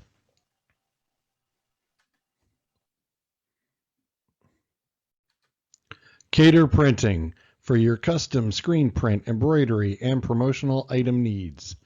Located at 9925 Royalton Road, Unit D, in North Royalton, Ohio. You can reach Amy at 440-668-1579 or check them out online, caterprinting.com. K&M Towing, 13011 Bel Air Road in Cleveland, Ohio. Phone numbers 216-252-2229. Tell James and Tom you heard about them on Red Line Radio. Looking for that NASCAR diecast? Pit Road Diecast has a large selection available. Call Bill at 216-355-2347. Mention Redline Radio and get $5 off your purchase. Lubrication Supply, located in Norwalk, Ohio. In the field or on the track, let us put you in the winner's circle. Contact Kevin or Jim at 330-813-2305. Tell them you heard it on Redline Radio.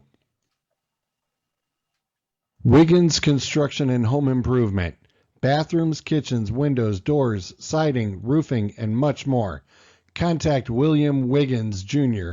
at 440-731-4654 or send him an email, wwiggins24@gmail.com. Tell him Redline Radio sent you.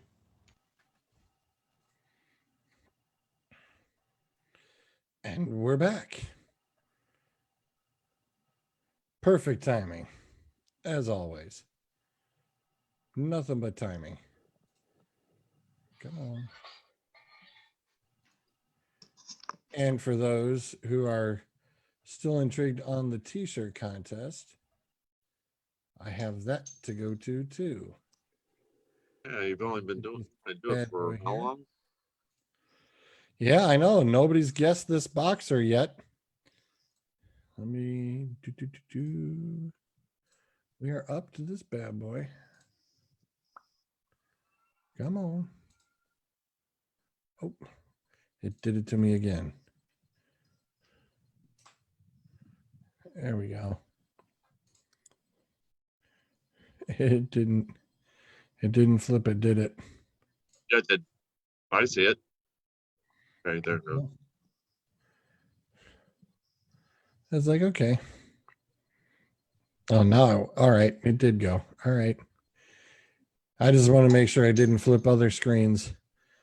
But that is the boxer that we're looking for. We're still looking for the name of this boxer. He is the only boxer who has the most bouts ever in boxing history. And I noted him, I guess I got to change that. He is my greatest boxer of all time with his over 400 bout winning record. So anybody can guess who this boxer is in the comment section will win a Dueling Aces t-shirt of their choice. So if anybody does know, definitely turn around and mark it down in the comments by the end of the show. Hey, with Colleen being on the show, does that eliminate her from guessing? Yeah, unfortunately. She's on mute, she forgets. Unfortunately. Sorry, Mr. Kinder. So I missed the question. Oh, You're disqualified anyway. my husband. how you doing? I was going to say she's technically a part of the group now, so it's disqualified. Yeah, it's all disqualification now. All disqualification. Maybe, but he's not part of the group. But he's family. He's on now. He's on the camera now. He's in. Guilty by association. Yeah, that's about it. Because I know boxing. George, did you see what Mike said? Oh, Mike, you got it. Hey, I was like, wait a minute, am I right? we can finally retire that question. We can. Mike, nice job, dude. He must have been waiting for it. All right. He must have went back, dug on the page to reread that. I was gonna say he happened to be paying attention the past couple times, and he's like, "Who the heck is the boxer?" I says, "Well, you got to look it up, man." So he did. Nice job, Mike. Do you finally actually say the answer now? Yes. Yeah, he actually guessed several times. What's that? What'd you say, Suds? You haven't said the actual answer even when you first did the goddamn thing, you didn't say the answer. Can you say the final fucking answer now? He can now, yes. Len Wickwar. Len what? Len Wickwar. Len Wickwar. And rolls off the tongue. Yeah, easy for you to say. You should have seen me try to read that Wiggins construction commercial. You know how many takes that took? You should have took one more. Hey, Suds. Why don't you mute me? No, nothing beats my middle finger. That's right. All right. I like that one. What is it? It's a middle finger.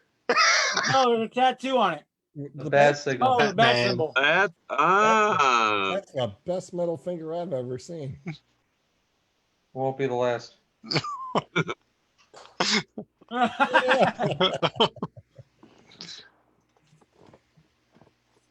All right, who are we starting off with first here? NCAA. Yeah. Zolt, you're not the only man alone on the Texas A&M island, by the way. Yeah, I wouldn't think so. There was a lot of them. There was a lot of them. Yeah. I was like, well, football and baseball and basketball. Well, yeah, there was There was a lot mixed in there. It was kind of strange that I couldn't find them in the hockey. No, the hockey, I was going to say the hockey one, you and I both had. And the funny thing is because my cousins actually told me about, the game, and I was trying to remember.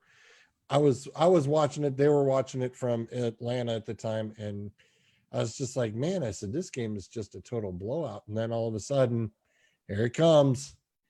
And it's just like, yep, with hockey, you don't go anywhere.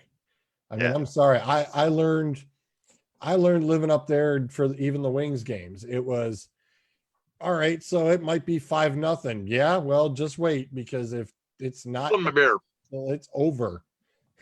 I mean, overtime, you had to wait through overtime, and then they considered it over until now, like you got the shootout. So, which I'm not a big fan of. Bring back the overtime. I hate that's a whole nother show. That is really a whole other show. Gabe has. So which one were you at? What sport are we doing? I was gonna say, all I heard was Texas A&M. Yeah, I'm sorry. I gotta look at what I've got queued up here. It is the football. College football. Okay. UCLA? Football one first. Yes. It is the football one first. Let me get us to the shared screen.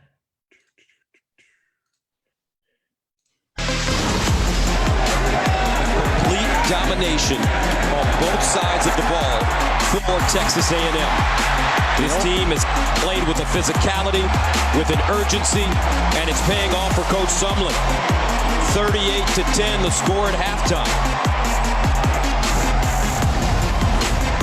And he took the backlash, but rest assured, his teammates loved him.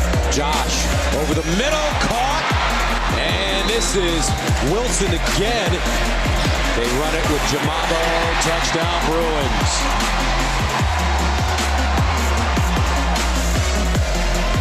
Rosen, pump fake, underneath, Wilson again. Caleb Wilson having his way with the Aggie defense now. The hitch, near side, Andrews, touchdown, UCLA. Rosen, over the middle, caught, and look at him go.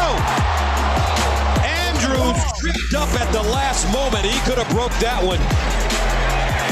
Over the middle. Oh, caught! Touchdown Bruins, Darren Andrews. Uh-oh. And we have 8 minutes and 12 seconds to play. Josh Rosen, under pressure, throws. Caught in the end zone. Touchdown. Theo Howard. What a throw by Josh Rosen. That was one of the more incredible throws I've seen in a long time.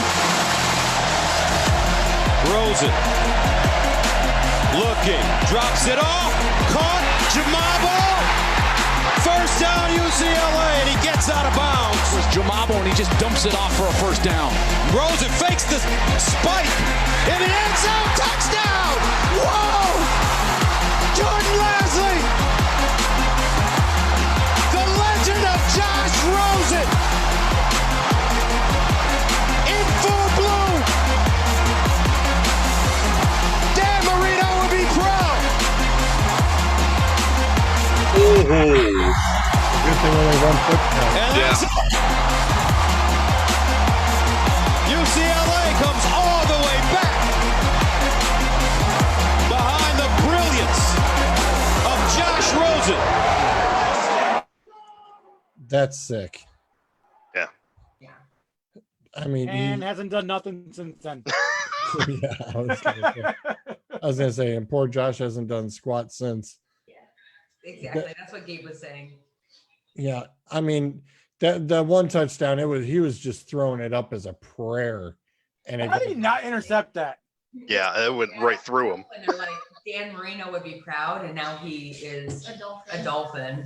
Nah. They jinxed Got his wish. The stat though that just killed me Rosen threw 292 yards and 4 touchdowns in the fourth quarter. You said we passed though 59 passing attempts. When you're down that much, you got to throw it. Yeah. Oh yeah. Just chuck Like it Pat up. White running for 500 yards. Next up.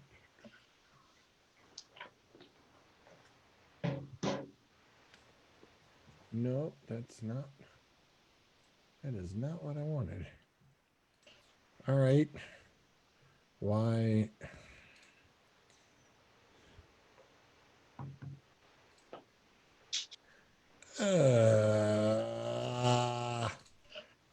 Rats.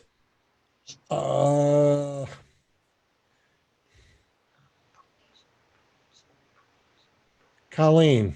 Okay. Go ahead and cover. Go ahead and cover yours. I'm trying to my other You web do have browser. coverage of this. It's from 1979. But what I love about this game, so January 8th, 1979, it's the Cotton Bowl, Notre Dame versus Houston. So this entire game was won in the last 7 minutes of the game. There had been this snowstorm or ice storm or winter storm that came through and everybody was freezing. Joe Montana at the time was the quarterback for Notre Dame. And he was fighting against hypothermia. He was taken out in the first quarter because his basal temperature had dropped to 96 degrees. So he was in the locker room. He was forced to be there. His team was sucking. I'm trying to look to see if I can remember. Yeah, they were down 34-12. And at 7 minutes and something left in the game, Montana was brought back in and just owned the field. They were able to win by 1 point, so it was 35-34. But what I love is that it all came down to Joe Montana. What I did was, believe it or not, a lot of things that I was looking up for football, because it was hard for me to figure out what I wanted to do my greatest, I went to the Hall of Fame website and used a lot of their resources. But it was another game, but when just one of their side kind of like trivia information that came up was the fact that Joe Montana in his professional career became known as a comeback king. And so this game specifically, being that it was considered one of the best comebacks in college ball, kind of set the tone for Joe Montana. And I mean, in this household, we consider him one of the greatest quarterbacks of all time. So that's why I said this game specifically, because he came back after fighting that hypothermia to come back and just win it. Wind chill of -6. It was That would suck. It was so cold and it was so horrible. Montana said they had to cut my pants and jersey off after the game. Touchdown! It's not a joke. That is quarter challenge. Houston got the win.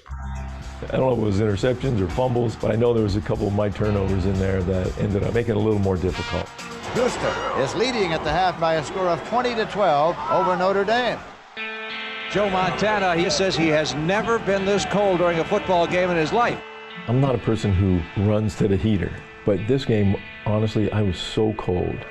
I think the hot and the cold ended up having my body temperature drop and be hypothermic. When I got into the locker room, I just couldn't stop shaking.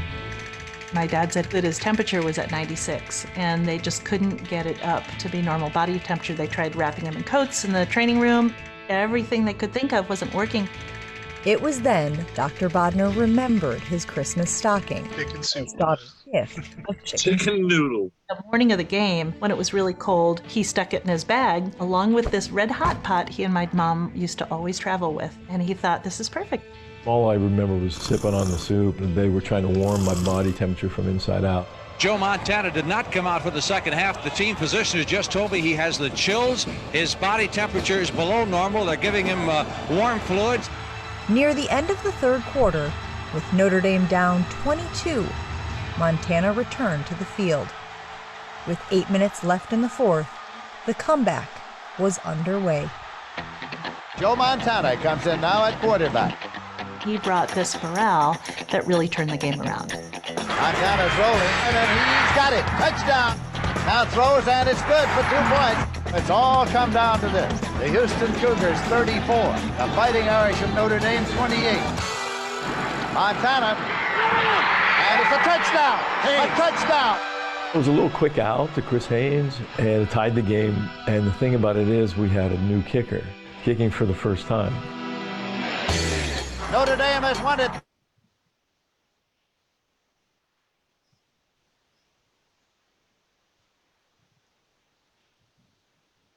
Did we just lose George? Did we lose? I was good. Wow. And Notre Dame wins Helped me get back on the video. Thanks, Brad. Appreciate that. Spoiler, they win. So what you're saying is that Campbell's dropped the ball on the chicken noodle soup. Chicken noodle soup. Go figure. What came first, Campbell's chicken noodle soup or Campbell? Pack a crunch wherever you are. Campbell? Yeah, Campbell. It's a last name. Mm-hmm. Sorry. Wait, what? If there was a joke, it was lost. Yeah, I asked what came first. I got What came first? Did Campbell chicken soup come first, or did Campbell dropping that pass come first? Because I'm asking this: which one came first? Did the soup come first? Did it possibly? Did somebody was an inside joke? I mean, that's what I'm saying. I mean, it's potentially an inside joke. Somebody could have had a good sense of humor and said, "You know what? We're going to name this Campbell's chicken noodle soup." For the game, part of ACC Sports.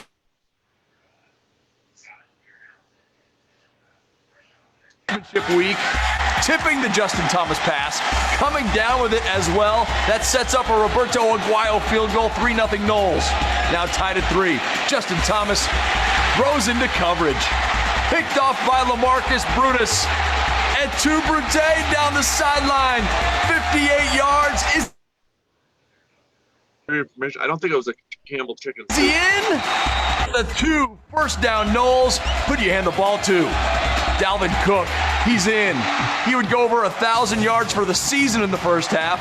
Also over 2,000 career yards. 10-3 Florida State. Now 13 to answer. Breaks the tackle behind the line of scrimmage. Takes off. 60 yards, touchdown Yellow Jackets. That makes it 13-10. It would be 16-10 Florida State at the half. Now 16-13 in the fourth quarter. Florida State looking to close it out. The knockout punch. Everett Golson into the end zone. The ball ricochets to Jamal Golden. Golson's first interception of the season. Not even really his fault, but Georgia Tech stays alive. But Georgia Tech running out of opportunities. Now 4th and 5 for Justin Thomas. 3 minutes to go. Need a first down. Coach Paul Johnson goes big. Going deep to Brad Stewart. 36-yard pickup to keep the drive alive. That sets up a field goal. We're tied at 16. Florida State has a chance. 6 seconds left. Turning to the best kicker perhaps in the history of college football. Roberto Aguayo. It's blocked. So are we headed to overtime? Lance Austin picks it up. But we're headed to overtime, right? Lance Austin isn't done running. Inside the 20, he cuts. And into the end zone with no time left. One of the great endings you will ever see. Georgia Tech pulls it out. Paul Johnson cannot believe it. The crowd goes nuts at Bobby Dodd. Georgia Tech ends Florida State's 28-game ACC win streak 22-16. Oh, a hell of a game. My son, but if we're going off of like points and like actually coming back, this isn't really a comeback, right? Oh, don't do that to George. Hang on. He'll mute you. Field goal. That was. Whose video was that? This is Gabe's. Gabe's. You know what? That deserves to be up there just because it snapped FSU's record. That was a good question. You know, Gabe, I was on your side up until that. Florida State's my favorite team, and that brings back some bad memories. A dead ball.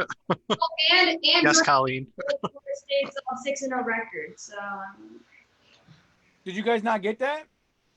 What did you say? The ball was blocked and it went over the line of scrimmage, which makes it a dead ball. How was it returned? No, it does not. No, it does not. It never made it. It never made it into the end zone. You could turn around and block it. It goes forward. It's still a live ball, dude. That's a live ball. Not in the NFL, it isn't. That's the NFL. This is college. I know, but I'm just saying. College. That's why you have majority of all this stuff will go on. That's why you only need 1 foot in bounds in college. That's fine. That's a training. That's a training mode. So my husband only watched professional ball until he got involved with me, and then he started watching college ball, and it was a whole new game for him because he couldn't understand the rules and the regulations. So I don't think the refs can understand the rules and the regulations. Half of the time. Yeah. Right? I just never knew in college you had it when you go into overtime, you get to start at the 25-yard line. I thought that was like what? After 2 overtimes, they have to run the ball in. You have to go for 2 points. Yeah, you have to go for 2 points. Yeah. Conversion. That's going for 2 points.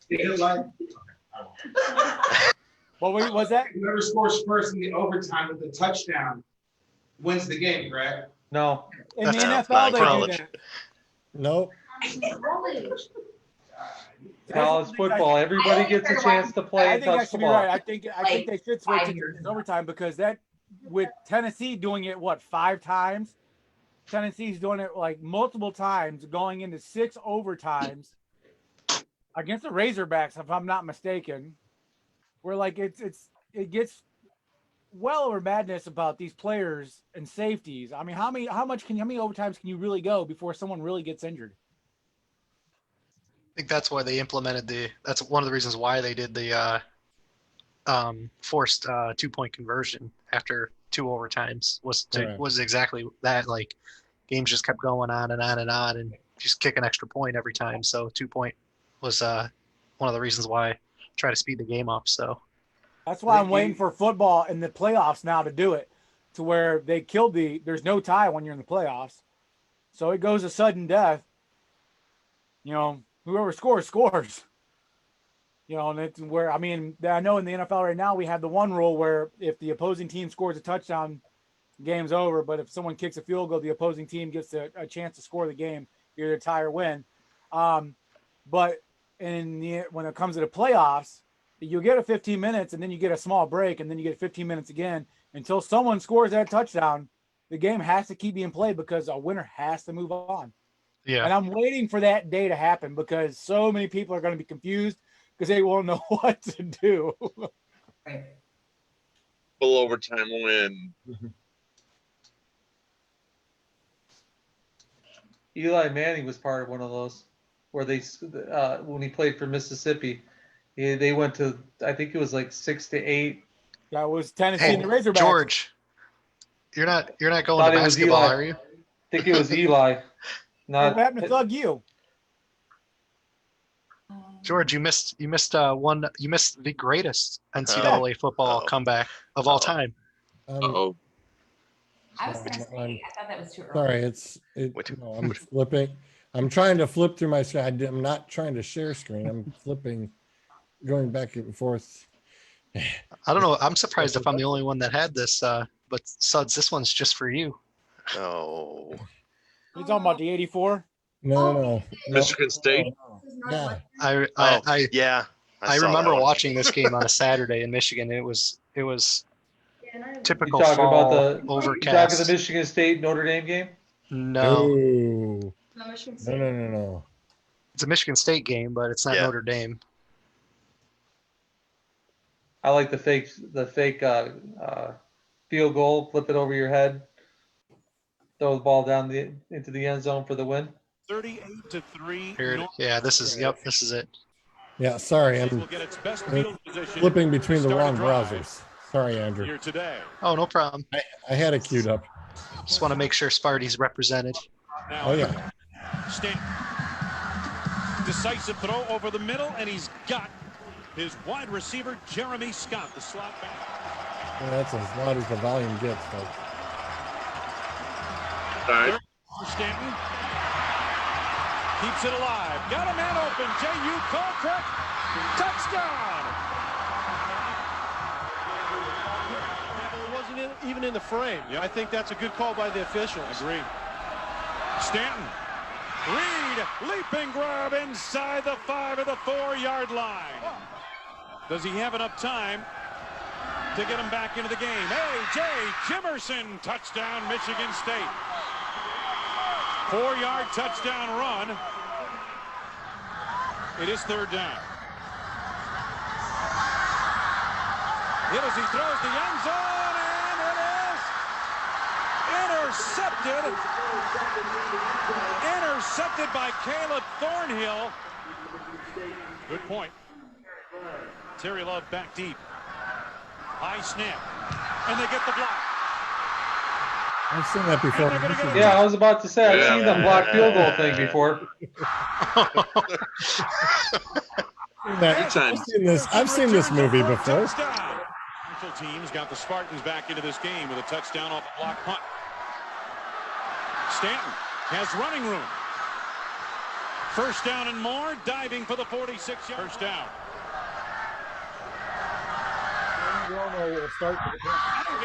Terry Love under the coverage, and what a pinpoint pass thrown by Drew Stanton. Part of the 3-4 package Michigan State or Northwestern has. Drew Stanton on the run, escapes to the outside. He's to the end zone for the touchdown, and it's a ball game. 60 yards, Michigan State right back in it now, down 7, 38-31. Tyrell Sutton, the man in motion. Oh, they went with the tailback. Terrell Jordan, and the Michigan State defensive front came to the 4. And drop 8 into coverage, and Stanton is killing him. Another crossing pattern. This one to the freshman. T.J. Williams out of bounds inside the 20-yard line to the 19. Wide receiver set. 6-man rush. Stanton on the run. End zone. Got the freshman. Touchdown! T.J. Williams. From 38 to 3 down to 38 all. With just under 4 minutes to go in the game. Michigan State has 3. 1st down. Boucher off his back foot. Intercepted. Intercepted by Michigan State's Travis Key. 1st down Spartans at the Northwestern 30. Jimerson to the outside. Jimerson inside the 15. Flag for the horse collar. I was going to say the same thing. Didn't exist. What year was this game? 2006. It didn't exist. Fields. Michigan State the lead. Right through the uprights. It is good. And Michigan State has the lead with 13 seconds to go. Boucher, pressure. Gets it away. Incomplete. The ball game is over. The Michigan State Spartans, in one of the greatest comebacks in Michigan State football history, rally from 38 to 3 down in the 3rd quarter. Yep, throw up, dude. Just throw up. Northwestern 41 to 38. Just throw up now. Yeah. Throw up now. Steamrolled them. You know, there's nothing you can do. I just remember watching that game. It was an overcast Saturday, and in the first half, like any and everything that could possibly go wrong in a football game for a team literally happened to Michigan State. I mean, it was probably the ugliest half I had ever seen up to that point, the college football team play. And I mean, at that point, it was just like, it's the only thing that was on. I was like, I'll just watch it. And like, just little chunk by little chunk, they ate away at it. And obviously, I mean, eventually they ended up winning. But like, I mean, talk about 100-to-1 odds. I can only imagine what the odds would have been at halftime, or even, being down by 35 points for them to come back. I mean, who the hell knows, 1,000-to-1, 2,000-to-1 at that point. So just Crazy Right. game.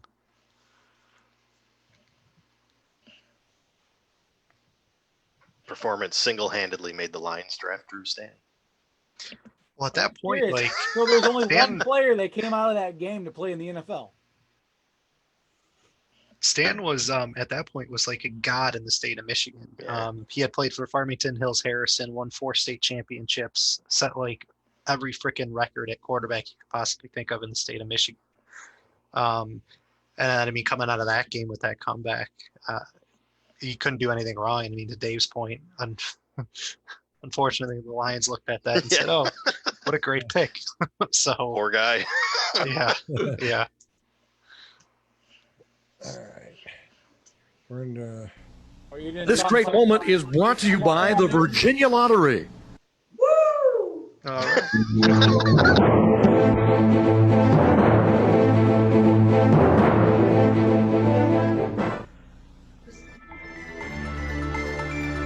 And the crowd on its feet just trying to egg the bulls on here. They smell blowout. February 20th, 1993.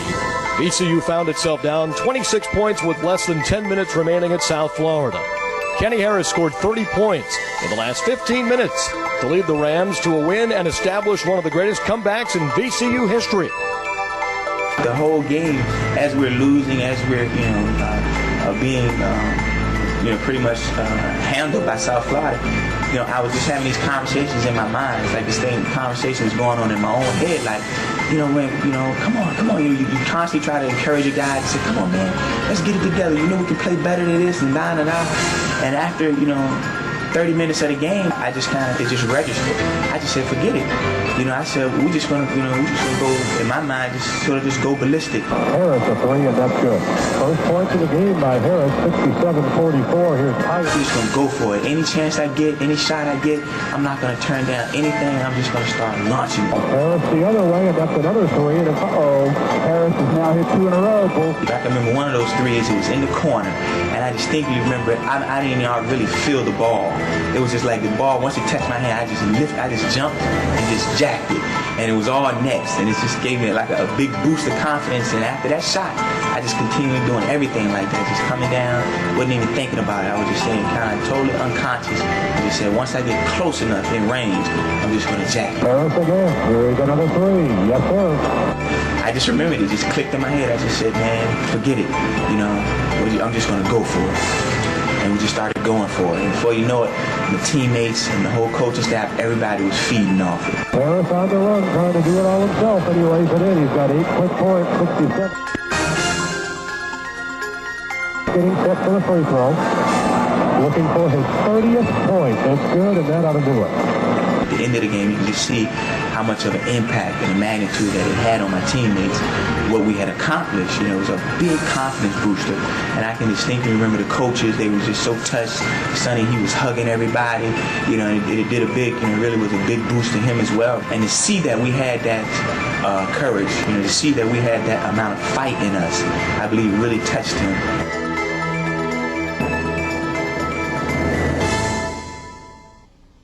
This is unbelievable. It's one of the greatest comebacks I've ever seen. This great moment has been brought to you by the Virginia Lottery. Andrew, you want to? My lottery. If you ever. George, was I the only one that had that one? Yes, you were, sir. Oh, yeah. So the reason why I went with that one, as I was going through the list of comebacks in basketball or in NCAA basketball, it wasn't point-wise, it wasn't the biggest comeback, but the one thing that really stood out to me about that game, the majority of the comebacks I saw that were above it, well, pretty much every comeback that was above it, and every other comeback that I saw that was even below it, 25, 24, 23 points, none of them were anywhere near the time left in the game.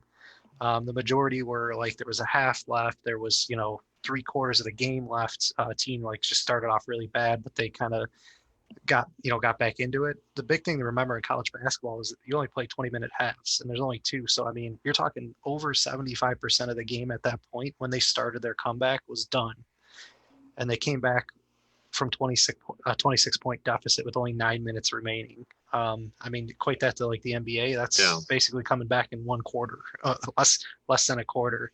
And not only from a time perspective, but just the amount of points they came back from. I mean, that's just looking at all the other games on the list. To me, was absolutely insane what they were able to do in the short amount of time that was left on the clock. What about the Duke Blue Devils versus Maryland? Dude, we're getting there. I was just pointing out the score part. Well, I think from a point, Sud, you're right from a score perspective.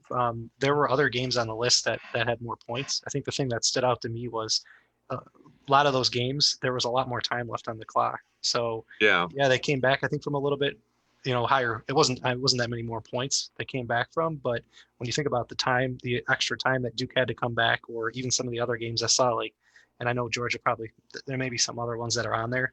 It's only maybe a 3, 4, 5 point. I think Duke might have been a little bit more, but I think the Duke game, they had over 12 or 13 minutes more time to come back versus that game. So I don't know if I'll be able to talk about it, but no, that's not right.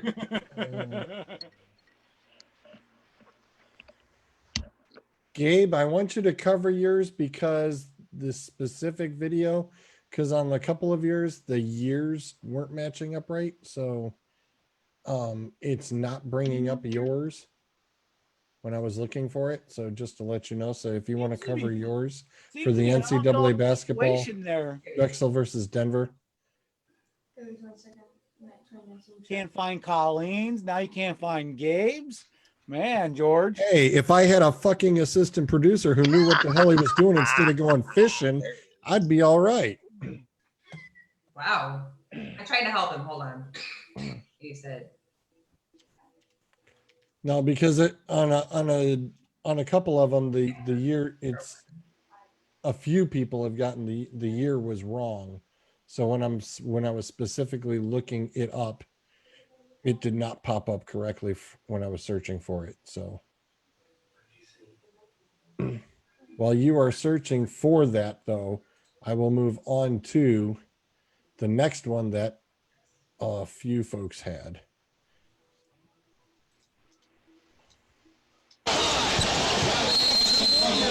And Maryland will call timeout with 48.7 left. Handle the ball. Constant activity by Williams. Tough shot. The world can already be over. And here's a foul before the inbound play.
Talk about having the upset. That game was Duke versus Maryland. Yeah. Duke actually was down by 12 with 1:05 seconds. And they scored and came back to tie the game up. It's called the Miracle Minute. Yeah. They said they scored 12 points in 60 seconds to tie that game and end up winning it in overtime. So, I mean, that covers a pretty good deficit, 12 points in 60 seconds. Oh, hell yeah. Yeah. What about 12 points in 44 seconds? Ah, there it is. How about 8 points in 9 seconds? Right. We're going to go there. True. All right. How about no points in the whole game? Yeah. That would be a Cleveland score. Cleveland, Detroit. Yep. Yeah. Oh, God. A 0-0 tie. How about 0 wins and 6 out of 16? Yo, Again, Suds, Cleveland, Detroit. Cleveland, Detroit. wait, Suds, have you ever seen the meme where it's Mufasa and Simba, and it's overlooking the Shadowlands? No. And Simba goes, "What's that?" And he goes, "That is a place where the lions have never been." Super Bowl. Super Bowl. I gotta see that. I'll have to look that up. One of my favorites, and I love them.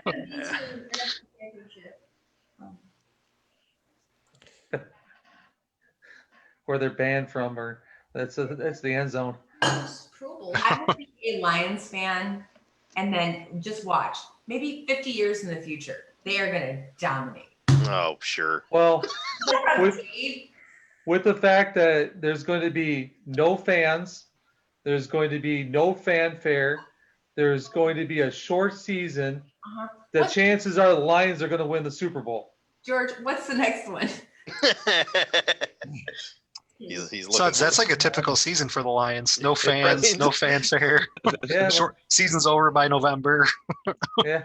Well, Mom. Yeah. That's what gives them the best chance of winning. The only thing that they're even letting us have is just pictures from the Drexel Denver comeback. That's yours. The only video that they're letting us even access is the Drexel versus Delaware game. So the only thing that they're actually even letting us is the 41 points. That's okay. He can tell you about the game. Denver. So go ahead and fire away, dude. Alrighty then. All yours. So basically, Drexel was down by 34 points in the first half from Denver, but then wins the game. But they start to come back and they're tied, and there's like a minute or so left, and then it's down to the last 5 seconds, and I forgot his name, but he shoots the final bucket and wins the game 85-83. Yeah, so in the second half, they came to life, and in the last few seconds, won the game. So mine's better. You didn't even touch mine. I know yours.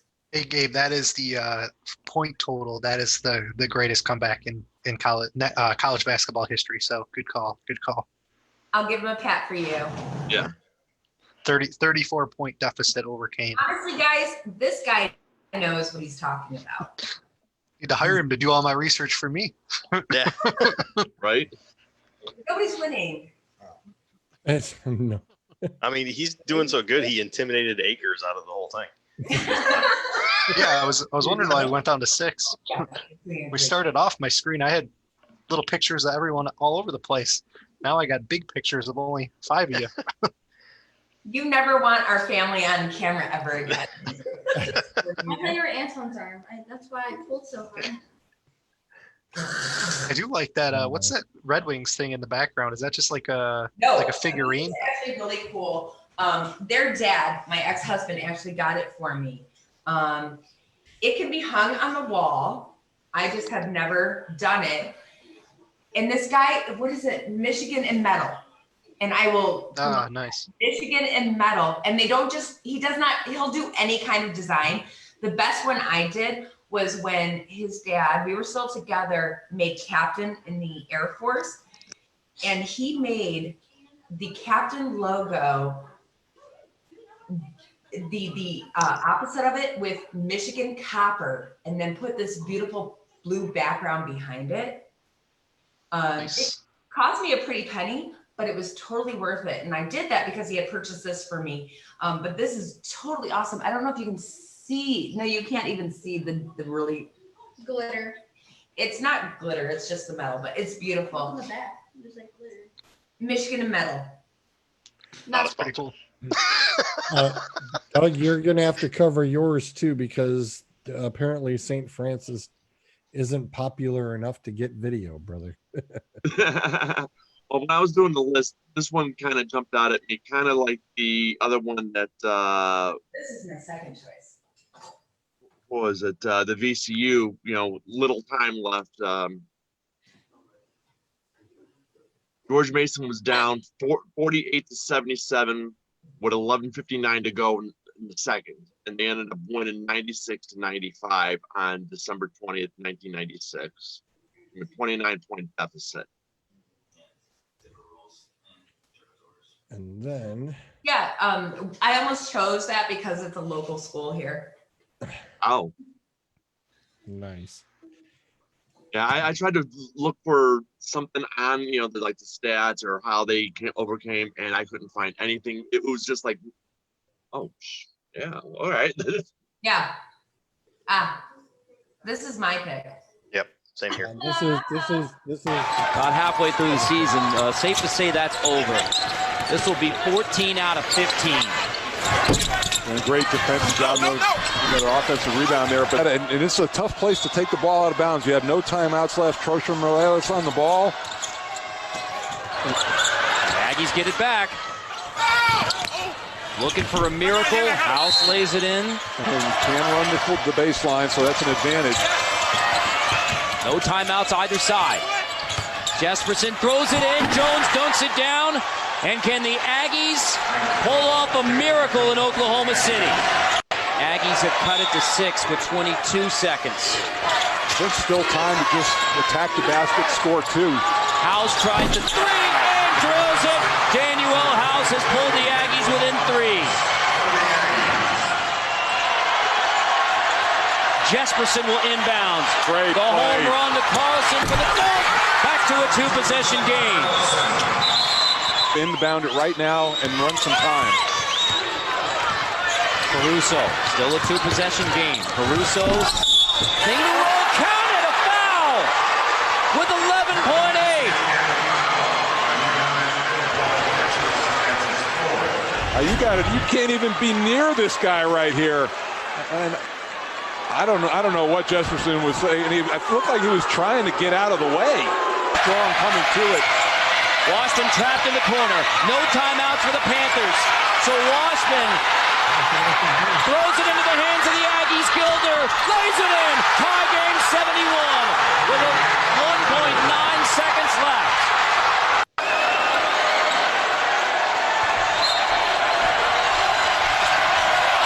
Jesperson into the hands of Washburn. The three-quarter court heave from Washburn. And we go to overtime. Tied at 71. The Aggies down 11 with just over a minute to go. Storm back, OT in OKC.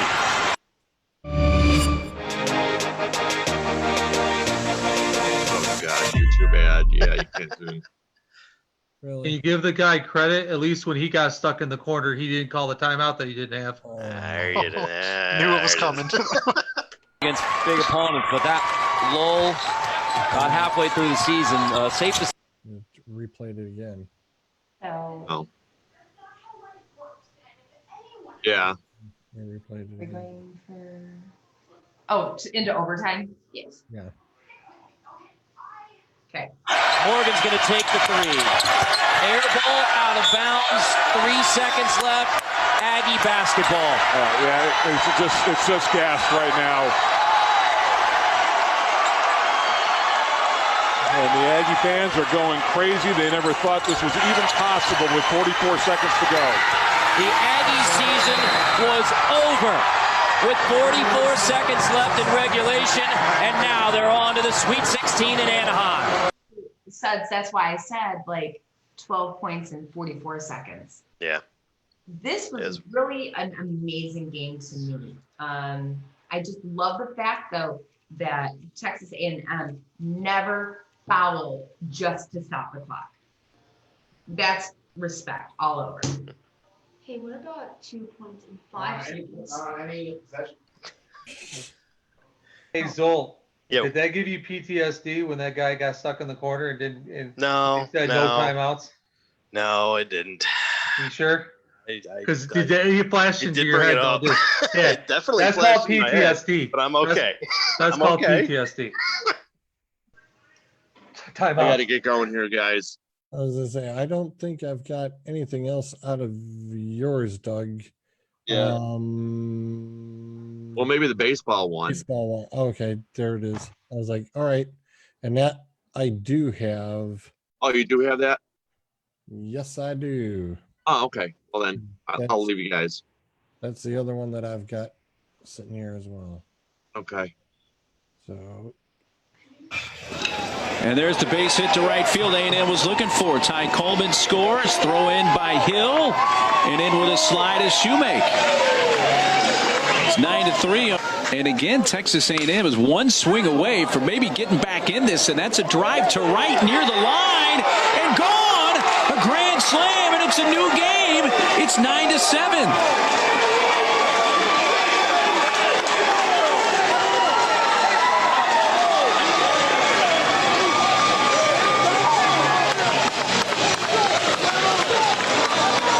Texas A&M is still alive. There's another one, and he sends it to deep left center field. TJ Lake on the run, still going, and it's up against the fence. Picked up by Austin Davis. He thought about 3, but wisely does not want to make an out at third base.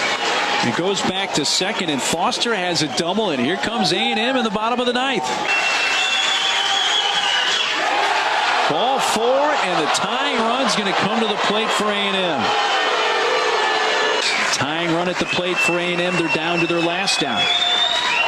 And there's ball 4, and the potential winning run is coming to the plate with 2 outs at the bottom of the 9th for Texas A&M. 3-2 pitch. And a high drive. Deep to left. Back goes Lake at the fence. And Texas A&M miraculously has come all the way back and beaten West Virginia 11-10.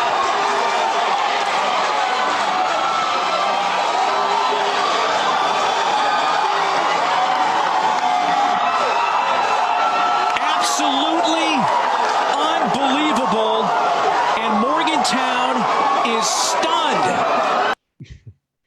Yep. Stunned was. I love that it was an elimination game on that. Yeah. Yeah, stunned is an absolute understatement. That's for sure. And on that note, I probably got a wife from there who's probably going to be screaming when I get in.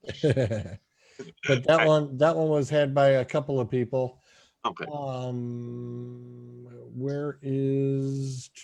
Later, guys. Nice meeting you. Hi, Connie. Doug. Thank you. Hi, Doug. We've got Colleen. Okay. You and Suds actually pulled off the same one. Okay, I'm slightly offended by that. Wow. Okay. Alrighty then. No, it's a great game.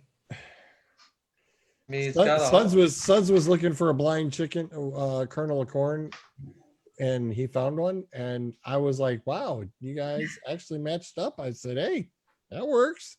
Just the pitcher alone should make it a great comeback. I mean, the pitcher that game was pitched against was David Winfield, and that's who gave up all the hits at the end of that game. Wow. So. Do we have anything about it or no? Nope. Do you? Because I was gonna say mine was the West Virginia one. All right.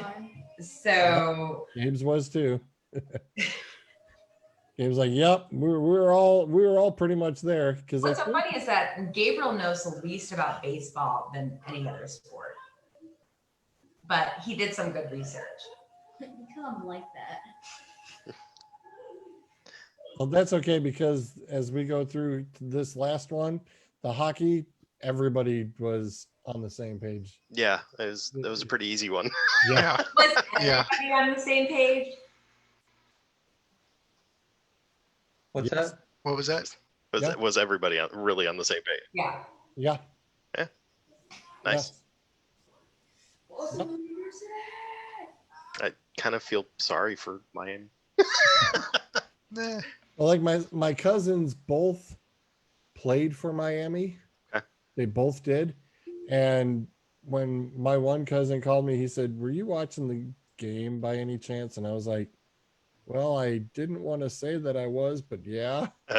Just 'cause I just want to throw up right now. So yeah, okay. Yep. I kind of thought you might. It's just one of those situations, Miami Ohio first appearance in the Frozen Four against Boston U, their 21st appearance in the Frozen Four. Yep. Like, yeah, something like that's going to happen. But they at least made Boston work for it. Oh, absolutely. So No doubt. Only for that last few seconds. Yeah, no kidding.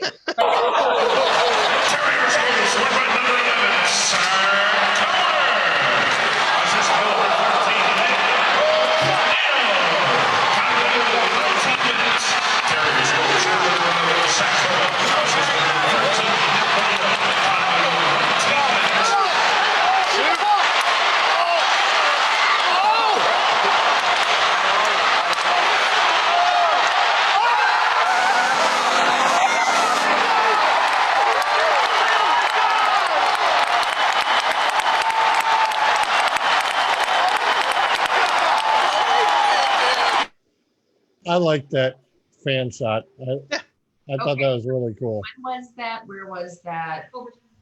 Was that the overtime goal? No, that was the one to tie it up, wasn't it? No, that was the overtime. That was the overtime goal? Okay. The overtime. See, again. Look who's right again. It's a Look great who's right perspective. However, it's hard to pinpoint exactly what moment that was. Yeah. Hey George, just I know I didn't follow the NCAA baseball rules, but just for the fans, I actually pulled a Class A baseball comeback, and I was What's like, that's gonna be that was gonna be a tough one to dig up. yeah, I wouldn't. I saw some videos on it, but I'd actually recommend for the fans to actually look this game up because this was insane. Honestly, I think for me this is the greatest comeback in any sports history. This team was down 17-1 in the 5th inning. They came back. They scored 19 unanswered runs. The game featured grand slams by both the catchers. It featured a perfect save by a position player. I know we've talked about that in the past, position players coming in and pitching. Right. And it was his very first appearance ever on the mound. It was a Class A baseball game between the Clinton Lumber Kings. They were down 17-1 in the 5th inning against the Burlington Bees. So I'd recommend, if anyone's interested, take a look at that. But, I mean, you're down 16 runs in a baseball game and you come back and win. Absolutely insane. Yeah. Yeah, it's crazy. We actually didn't talk about the Trojan Minnesota game, or we did the video if you had one. That's right. We only kind of mentioned it. Yeah, because it was just. It's okay. So let's say it was the Trojans in Minnesota.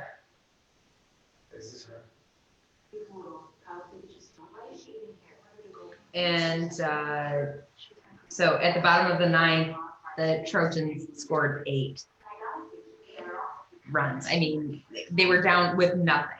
It was 7-0.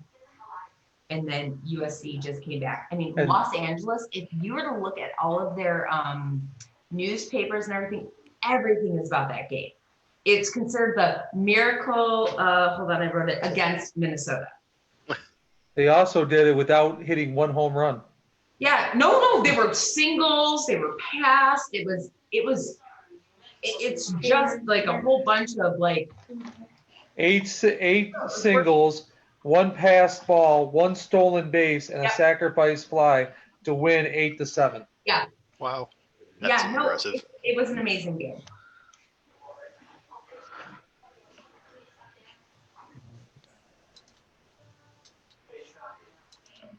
And that was all against Dave Winfield. Which has got to hurt some people's feelings right there. Well, no, exactly. Yes. You got a guy potentially in the Hall of Fame, and you light him up in there, and you dink and dunk him. That's got to hurt. That's got to hurt. He can't live that one down anytime soon. Yeah, that's the worst part, the dinking and dunking. Would you say 8 singles in one Eight inning? eight singles, 1 pass ball, 1 sacrifice fly. You lose 8-7. That's crazy. To put together that many singles in one inning is insane. Think no matter about what it. level. And I don't believe that they do this. There's a good chance that you had the pitcher having one of those hits too, because I don't know where they played or whether or not they had a DH, but there's a good chance the pitcher might have been one of those hits too. That's actually a good question. I'm not sure in college baseball if the pitcher hits or not. That's actually a really good question. I'll be honest. This was the hardest one for me because I don't know if I've ever even watched a full game of college baseball. So I can honestly tell you, I think I've just barely caught a couple of the World Series games, and that was it. You want to real quick, Andrew? You want to cover this golf one that you've got on here? Because Seriously. Actually, yes. Because so this one I was was insane. reading through this, I'm like, are you kidding me? I mean, so he looks like me when we talk like soccer. I'd hang my caddy if that happened. I would hang my caddy. There's no way. It's considered not necessarily the greatest comeback, but probably the greatest implosion in golf history, in PGA history, and it also happened at a major. It was the 1999 British Open. Guy named Paul Lowry, who probably nobody's ever even heard of, except unless this happened, was down 10 strokes going into the final day. So, I mean, hitting 10 under is almost next to impossible in a single round yourself. But that also means that every single person ahead of you also has to minimally hit par for you to come back. And so not only did he end up winning the British Open, coming back from 10 strokes, but why they say it's probably one of the greatest implosions was the guy that was ahead of him basically led the entire tournament until the very last hole, the 18th hole. He actually triple bogeyed the last hole to give this guy the win. So came back from 10 strokes down in one day, ended up winning a British Open, a major tournament. And the guy that was ahead of him ended up Van de Velde was the guy's name. Gene Van de Velde. Never heard of him either. I just thought it was really interesting because he tin cupped it. Yes, exactly. Into the pond about 9 times. That is crazy. Yeah. Chaz, what's up, Chaz? How you doing? He just jumped in and he says that he does not think that the college pitchers hit. So he says he doesn't think they do. So that may be our answer to that question. Still insane to have that many singles. I mean, It also Some might teams- depend on where you're playing, who you're playing for too. You know, they all have their tendency to have different rules in baseball. Whether or not you're on the East Coast, West Coast, what division you're playing, because you're not necessarily talking Big Ten. You could be talking conference, conference. So they could have different rules. You know, because sometimes they colleges, have different camera rules and different things like that. So, when it comes down to college, you don't necessarily playing all by the same rules. In college baseball, NCAA rules state that the designated hitter will hit for the pitcher. In many instances, the pitcher is a good hitter, and the coach may elect to have the pitcher bat in the lineup. That's a So ballsy it's up decision. to the coach. So it's up to the coach. Outside of that, the DH is in a full effect. So what happens Double A. what happens if they want the pitcher to hit? What I just happens said, to the the what happens coach to may the H? elect to have the pitcher bat in the lineup. Yeah, I Okay. wonder if it's the thing where they have to decide for the entire game or for that.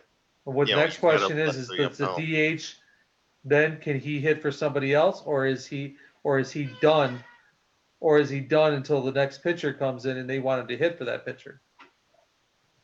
Yeah, that opens up a can of worms. Yeah, I was just gonna say like that. I wonder if that the same rule exists in MLB though. Like, if you have a DH, could your pitcher potentially be the DH in Major League Baseball too? No, not if he's pitching that day. No. Got it. No, your DH is your pitcher. Your pitcher, a pitcher can be the DH, but he cannot pitch that game. Got it. No, in college, the DH. Oh, good question, Suds. And a new DH must be assigned. Okay. Going in for the next pitcher. So once that pitcher is done in that game, once he's been pulled out, a new DH. If the next pitcher comes in, he is not batting. A new DH is assigned for the pitcher. It cannot even be the same guy who you started out as. So it would be a new person. Interesting. Good question, though. Good question. Thank you so much for allowing us to be here. But we are going to. I was going to say it's 11:35. We went over just a little bit. We're way over But today. we did have, due to being blocked, we had some technical difficulties to start out the show. Yeah. So we know our nice running theme song has been banned. So that's done. We'll have to try to figure out something else. Anybody know a band? We need a song. We're going to have to work on that. That'll be next. This is G for Dave, Andrew, Suds, Colleen, and Gabe. We'll see y'all on the flip side. Thanks for guys. tuning in. Night, everybody.